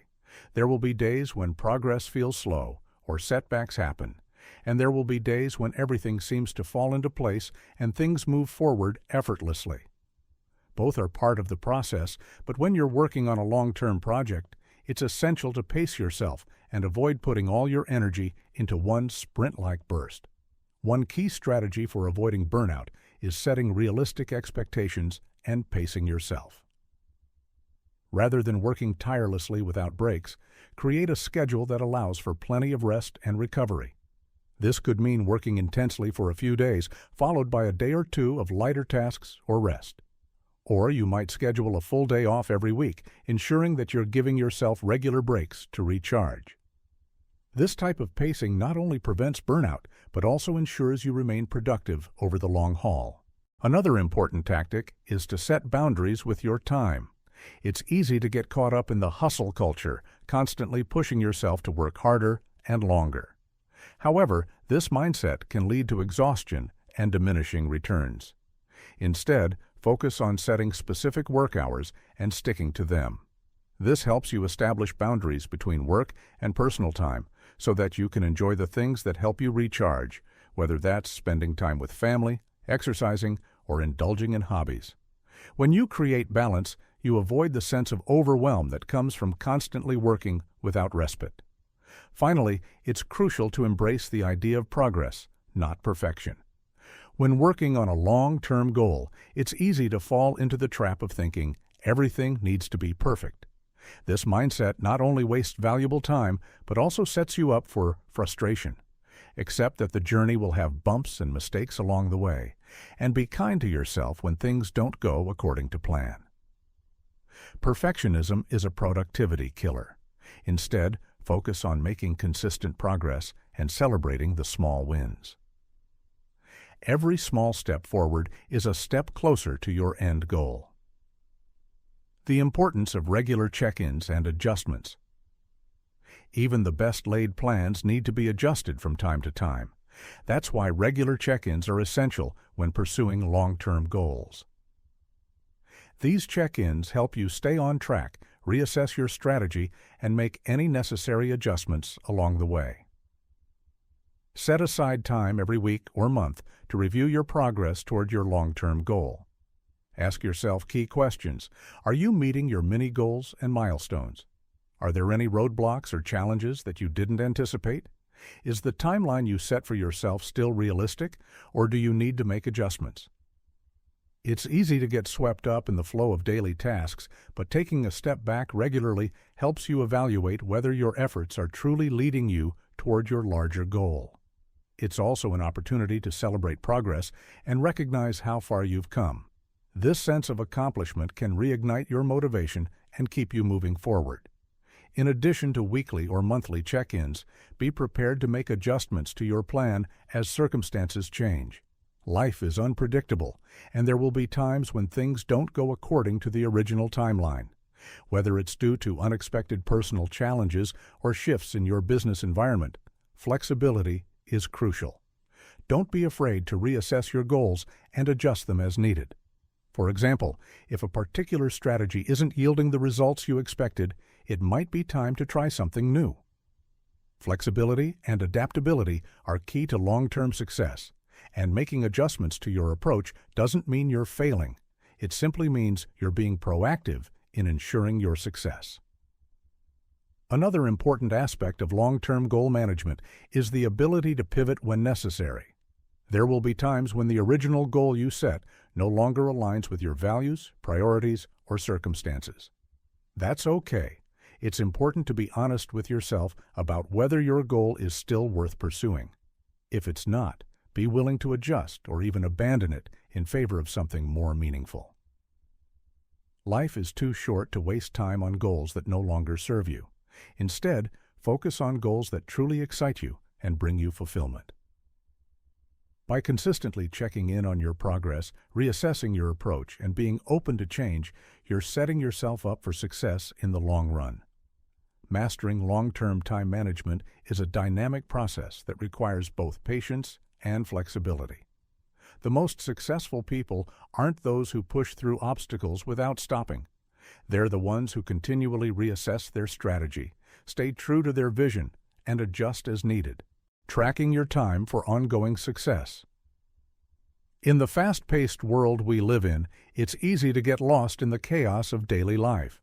We have so many tasks, so many goals, and so many distractions that it often feels like time is slipping through our fingers. Yet, despite all this, time is the one thing that we all have in equal measure, 24 hours a day, no more, no less. The difference between those who achieve their long-term goals and those who don't lies in how they use and track that time. By mastering the art of time tracking, you unlock the ability to not just manage your time, but to optimize it for success. Tracking your time may seem tedious or unnecessary at first glance, but it's an essential habit for anyone looking to achieve their long-term goals without getting lost in the weeds. It's the act of recording, analyzing, and reflecting on how you spend your time that allows you to identify inefficiencies, make adjustments, and fine-tune your approach. By tracking your time consistently, you're not just holding yourself accountable to your schedule, you're also gaining invaluable insights into how to work smarter, not harder. The power of time tracking apps and journals.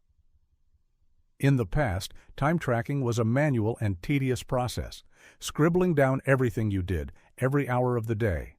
While this method still works for some, modern technology has given us the gift of time tracking apps, which allow us to effortlessly track and record our time with just a few taps on our phones or clicks on a laptop.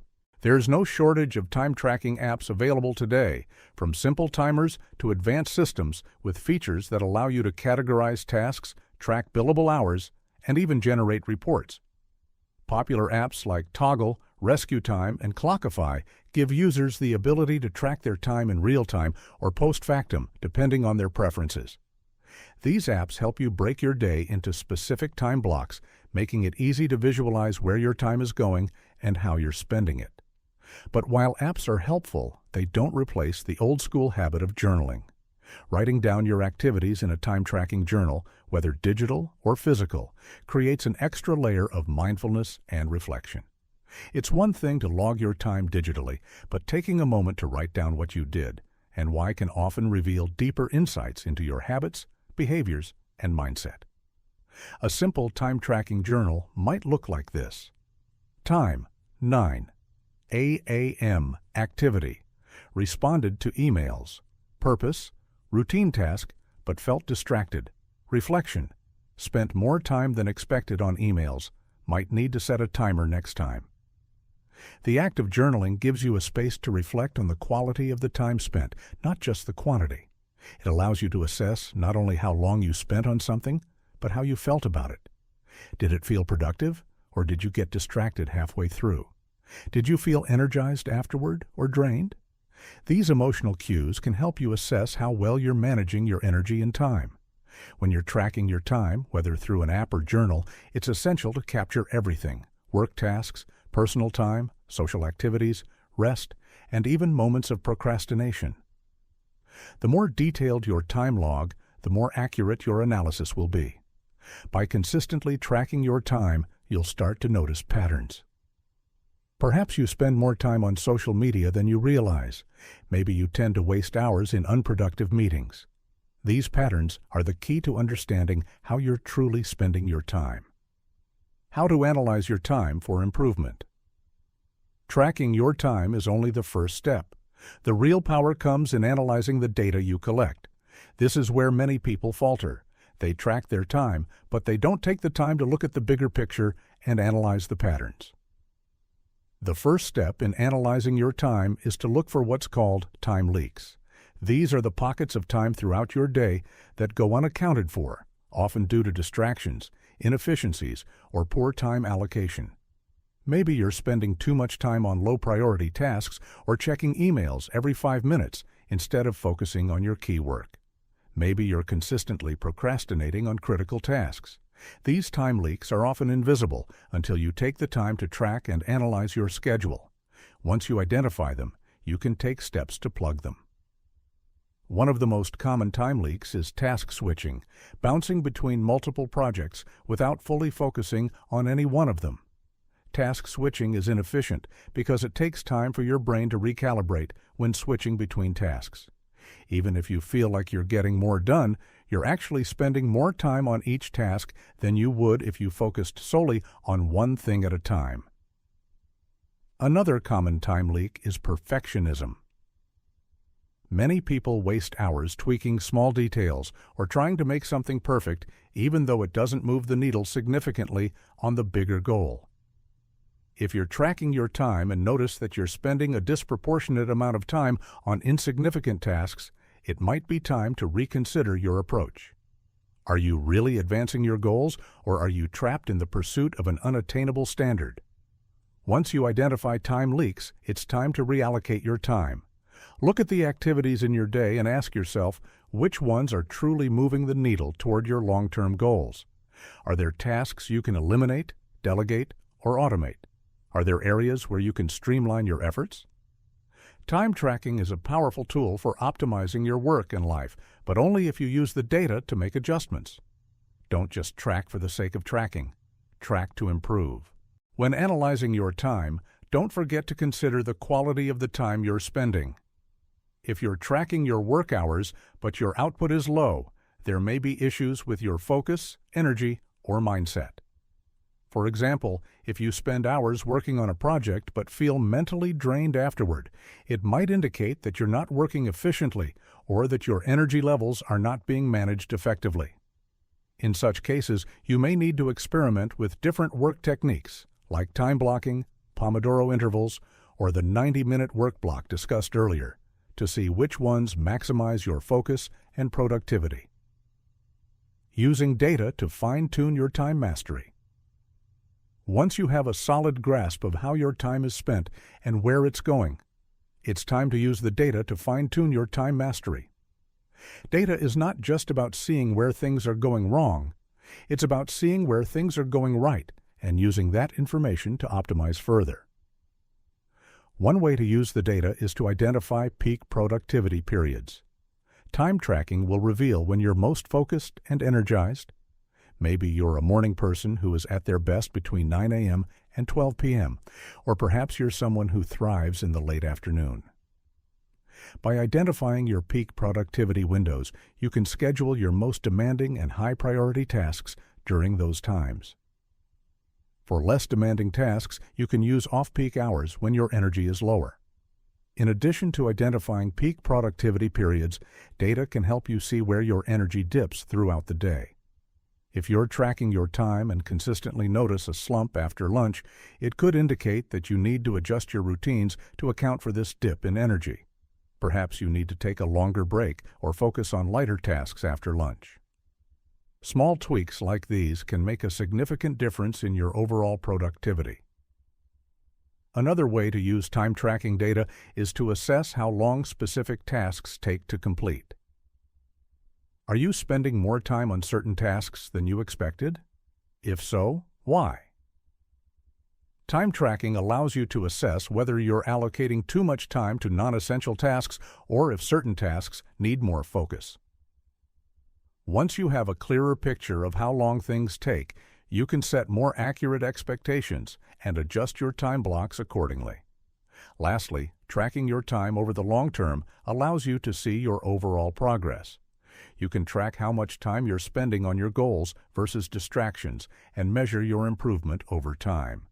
These data points provide tangible evidence of your progress, helping to motivate you to keep moving forward.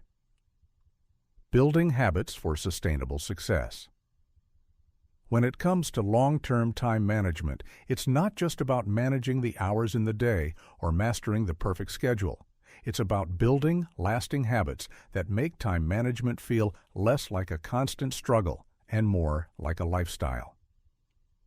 The most successful individuals aren't the ones who meticulously track every minute of their day with spreadsheets or complex systems. They're the ones who have developed simple, effective habits that work for them day in and day out. These small daily habits compound over time, creating exponential growth in their productivity and overall well-being. Building habits for sustainable success isn't just about optimizing for the short term. It's about setting yourself up to maintain consistent progress toward your goals in a way that feels natural, easy, and enduring. One of the most powerful truths in time management is that it's not the big dramatic changes that lead to long-term success. It's the small incremental changes that compound over time. This is where the power of habits comes in. Small daily habits might not seem like much on their own, but when practiced consistently, they accumulate into massive results. The trick is not in doing everything perfectly, but in staying consistent with your time management habits, no matter how small they may seem. How small daily habits compound. Over time. The key to building lasting time management skills lies in creating small daily habits that are simple, sustainable, and easy to implement. For example, setting aside just 10 minutes every morning to review your to-do list and prioritize your tasks can completely transform your day. This small action of planning your day might not seem like much, but when done consistently, it becomes a habit that sets the tone for everything that follows. It helps you stay focused, reduces stress, and ensures that you're always working on what matters most. Over time, these habits stack up and become automatic. When you combine simple habits like planning your day with others, such as allocating specific time blocks for deep work or practicing mindful breaks, you create a powerful time management system that works for you without requiring constant effort or willpower. Instead of relying on fleeting motivation, you rely on the habits that you've intentionally cultivated. And when you look back over time, you'll realize that these small habits have propelled you toward your goals in a way that feels effortless and natural. Take, for instance, the story of Emily, a freelance writer struggling to balance multiple projects. She found herself overwhelmed and often behind on deadlines, despite her best efforts. After reflecting on her work habits, she realized that the root of her problem wasn't her inability to focus or work hard. It was her lack of a consistent routine. She began small, starting with just 5 minutes every morning to outline her day, followed by a quick review of her progress at the end of each day. Over the course of a few weeks, Emily began to notice a shift. Her stress levels decreased, her productivity increased, and most importantly, she felt more in control of her time. These seemingly small habits of daily planning and review didn't transform her entire work life overnight, but they compounded over time, resulting in consistent, sustainable success. The lesson here is clear. Small habits, when compounded consistently, have the power to create a massive impact. Each action may seem insignificant at first, but as you continue to build on these habits day after day, you start to see the momentum carry you toward your larger goals. In time, these habits become the foundation of your time management system, and managing your time no longer feels like an uphill battle. the role of habit stacking in time management. One of the most effective techniques for building strong habits is habit stacking. Habit stacking, popularized by James Clear in his book Atomic Habits, is the process of taking an existing habit and stacking a new one onto it. This works because your brain already has a well-established routine for the first habit, making it easier to incorporate a second one. For example, let's say you already have the habit of drinking a cup of coffee every morning. Instead of trying to build a new habit from scratch, you can stack a time management habit onto this existing one. After you brew your coffee, you could take 5 minutes to review your top priorities for the day or plan out your schedule. This takes advantage of the brain's natural tendency to follow routines, making it much easier to form new habits without feeling overwhelmed.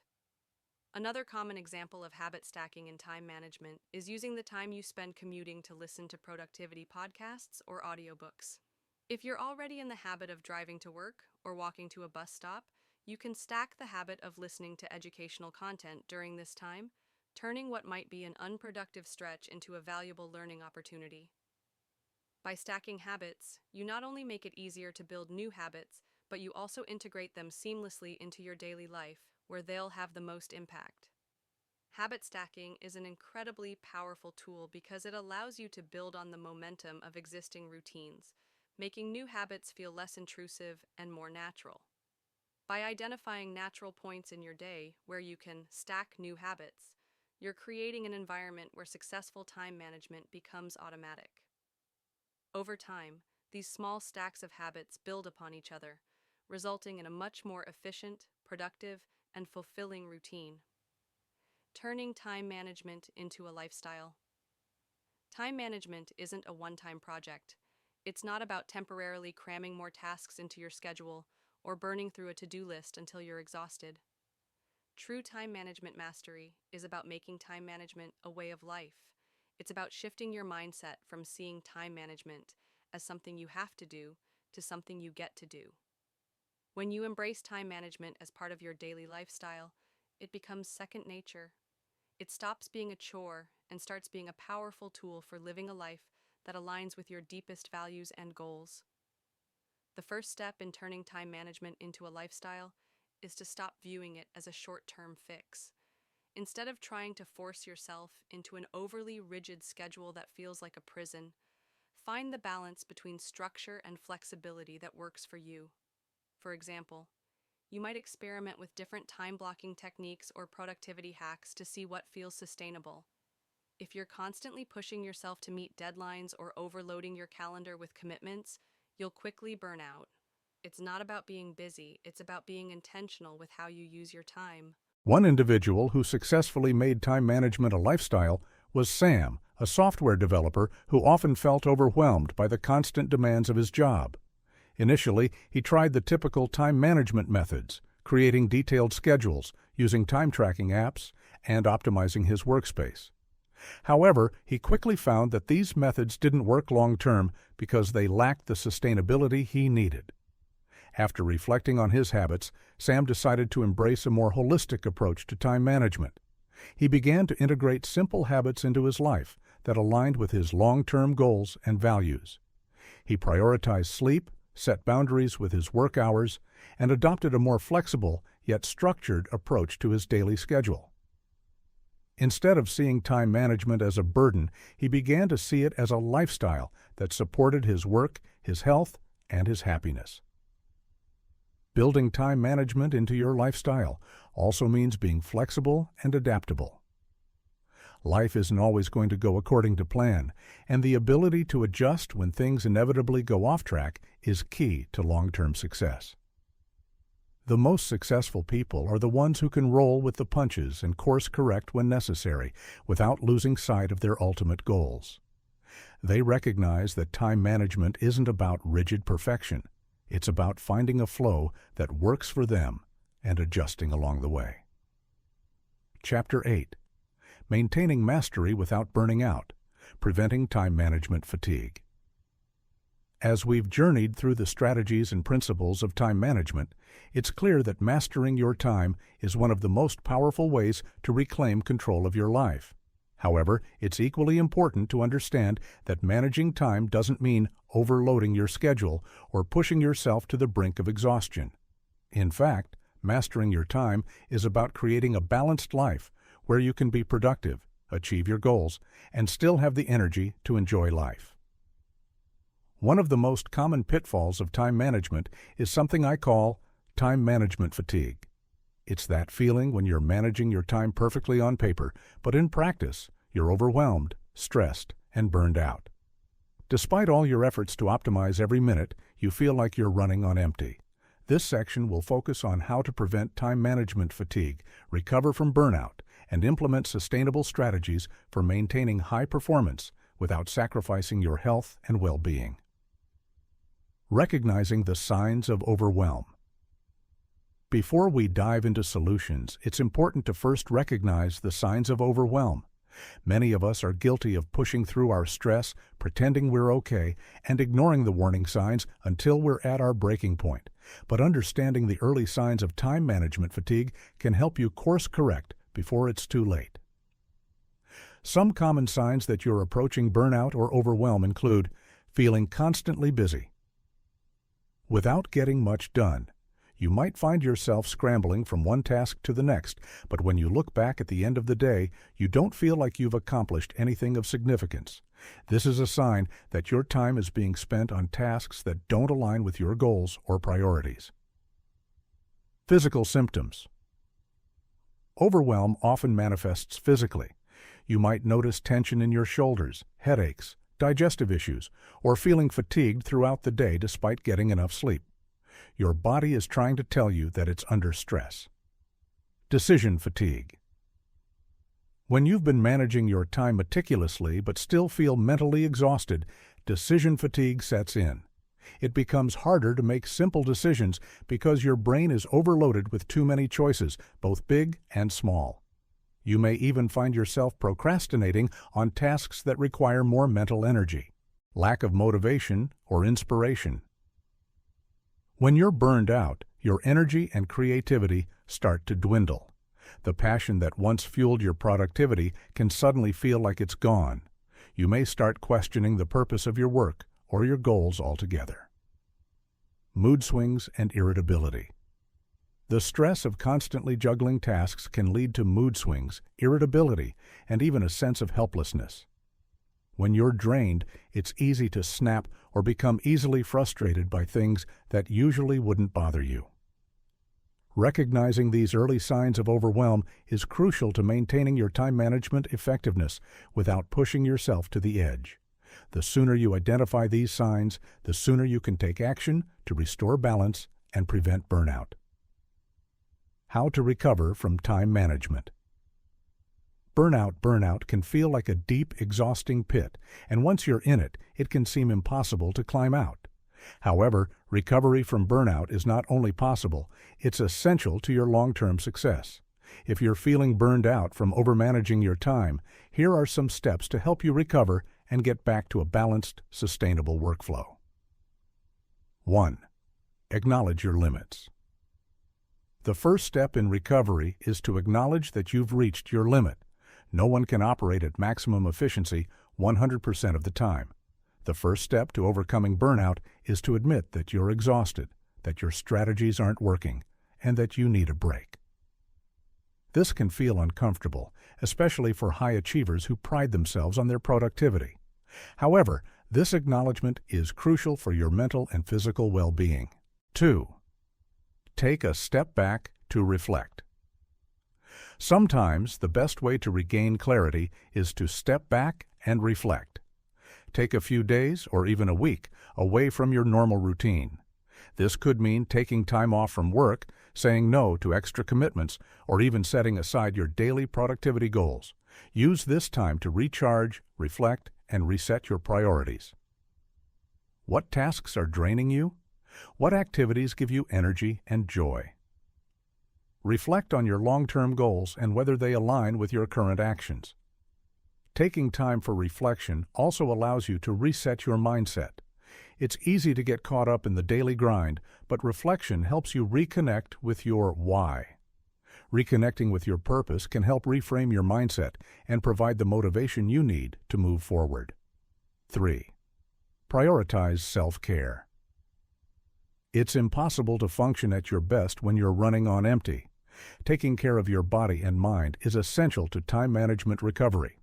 This includes getting adequate sleep, eating nutritious foods, exercising regularly, and engaging in stress-relieving activities such as meditation or yoga.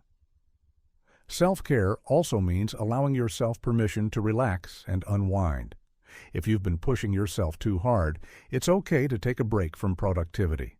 Engage in activities that recharge you, whether that's spending time with loved ones, reading a book, or simply going for a walk in nature. Replenishing your energy reserves will make you more effective in the long run.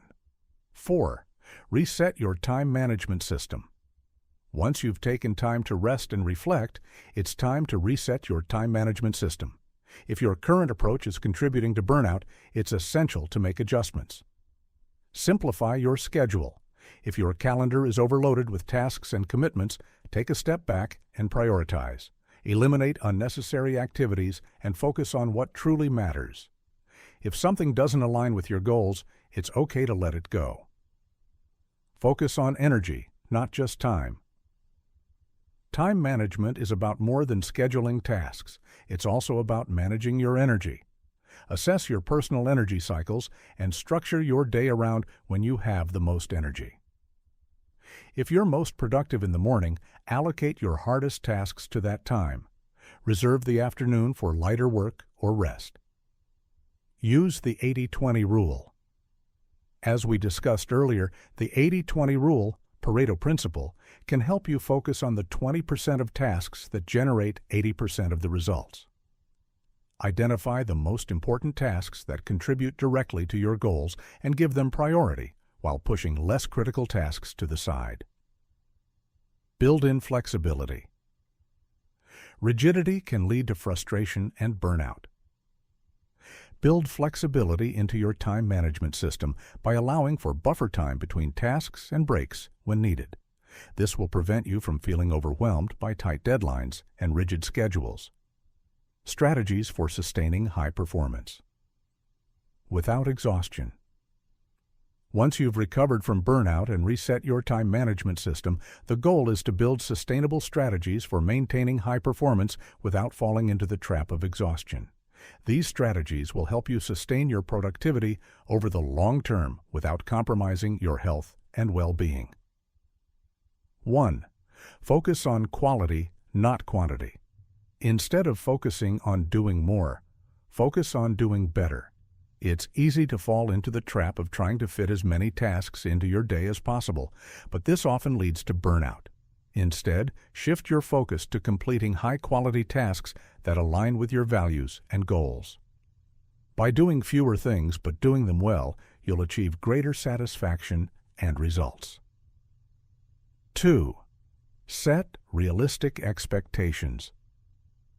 One of the key causes of burnout is setting unrealistic expectations for yourself.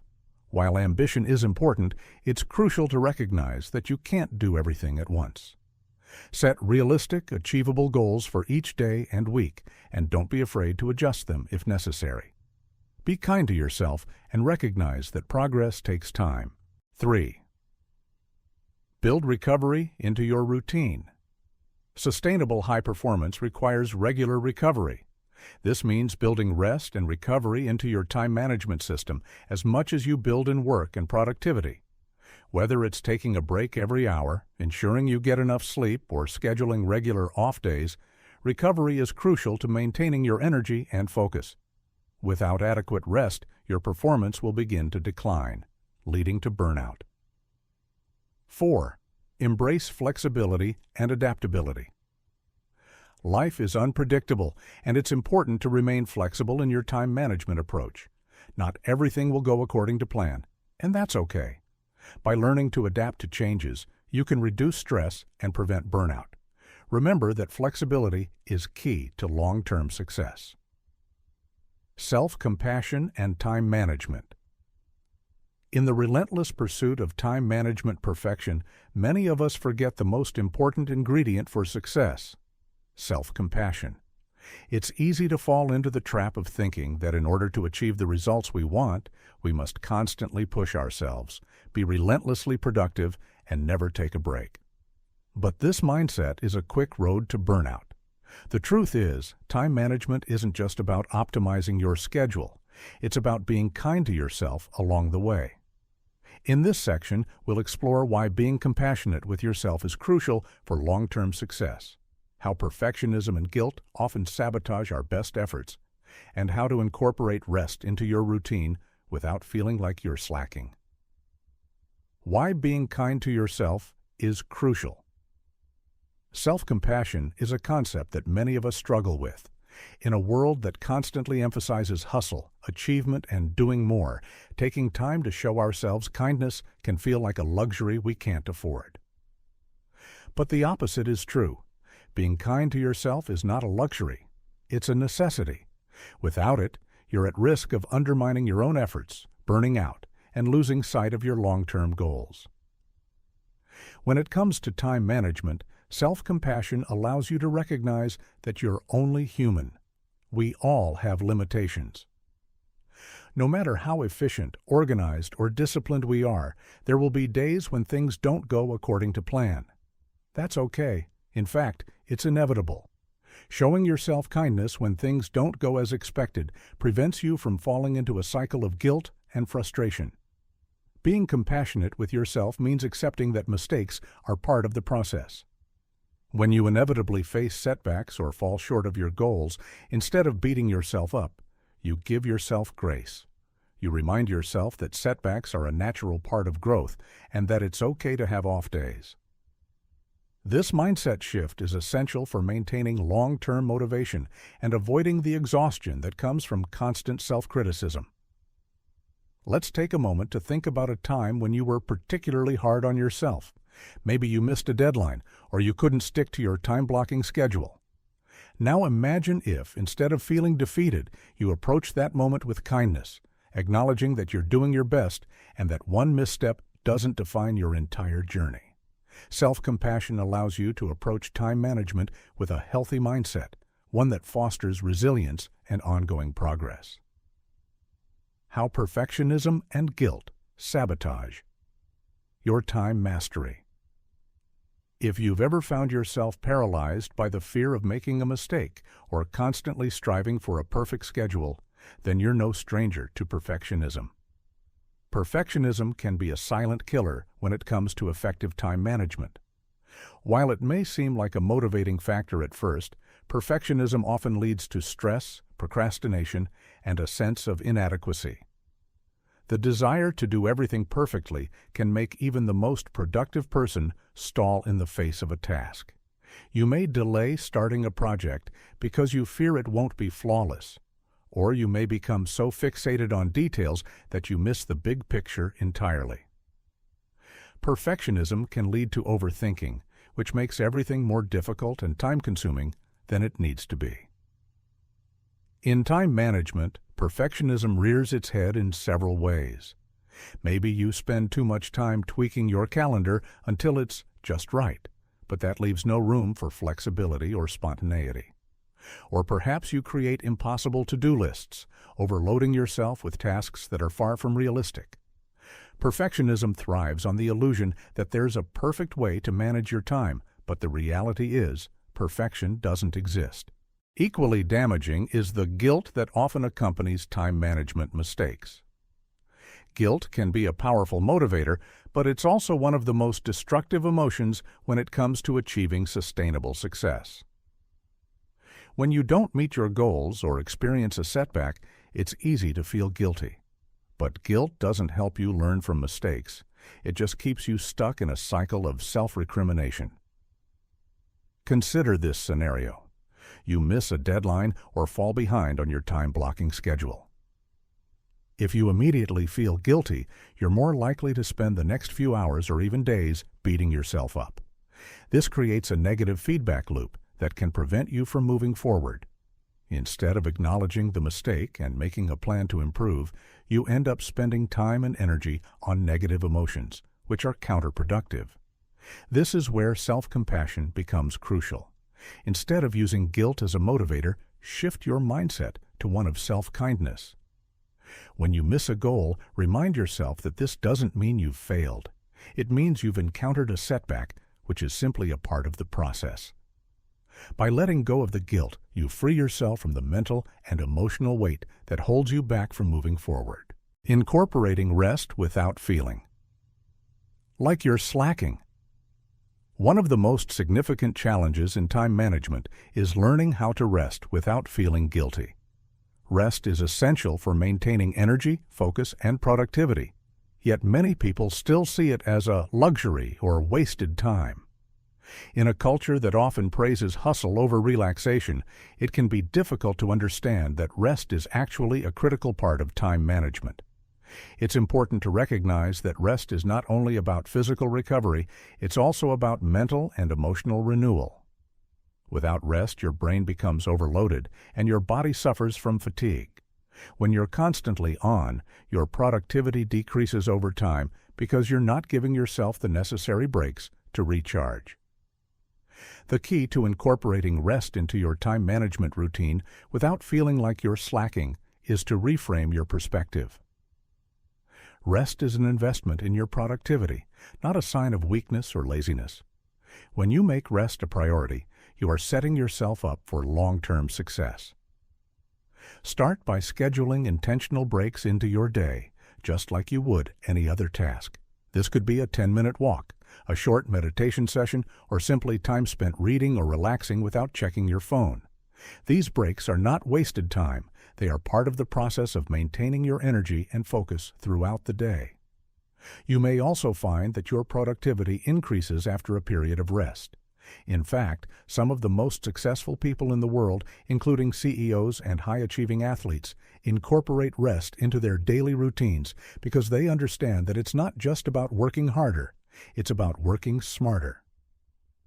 One way to embrace rest without guilt is to adopt the concept of planned rest. Just as you would plan out your workday, schedule time for rest. Tell yourself, I've worked for the past hour, and now I'm going to take 15 minutes to recharge. By acknowledging that rest is a legitimate part of your time management strategy, you allow yourself to recharge without the nagging feeling that you're being unproductive. Finally, remember that rest doesn't just happen when you're not working. It's also about choosing to give yourself permission to take time away from your responsibilities. You don't need to fill every free moment with tasks, meetings, or errands. It's okay to simply be without any agenda, and this will ultimately make you more productive and effective when you do engage in your tasks. Celebrating wins and staying motivated. In the marathon of life and work, the road to success is often long, filled with peaks and valleys. Along the way, it's easy to get lost in the next task, the next goal, and the constant need to do more. While relentless ambition has its merits, it's also important to take moments to pause and reflect. The truth is, celebrating your progress, not just the destination, is one of the most powerful tools for sustaining motivation, building momentum, and keeping burnout at bay. This section delves into the importance of reflecting on your progress, celebrating small wins to maintain momentum, and staying motivated throughout your journey.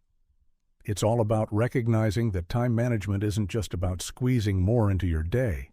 It's about enjoying the journey too. The power of reflecting on progress. Reflection is a crucial part of staying motivated. It's the act of looking back on what you've achieved, no matter how small, and appreciating the journey you've traveled. It can be easy to get caught up in the whirlwind of your day-to-day tasks and forget to look back at how far you've come.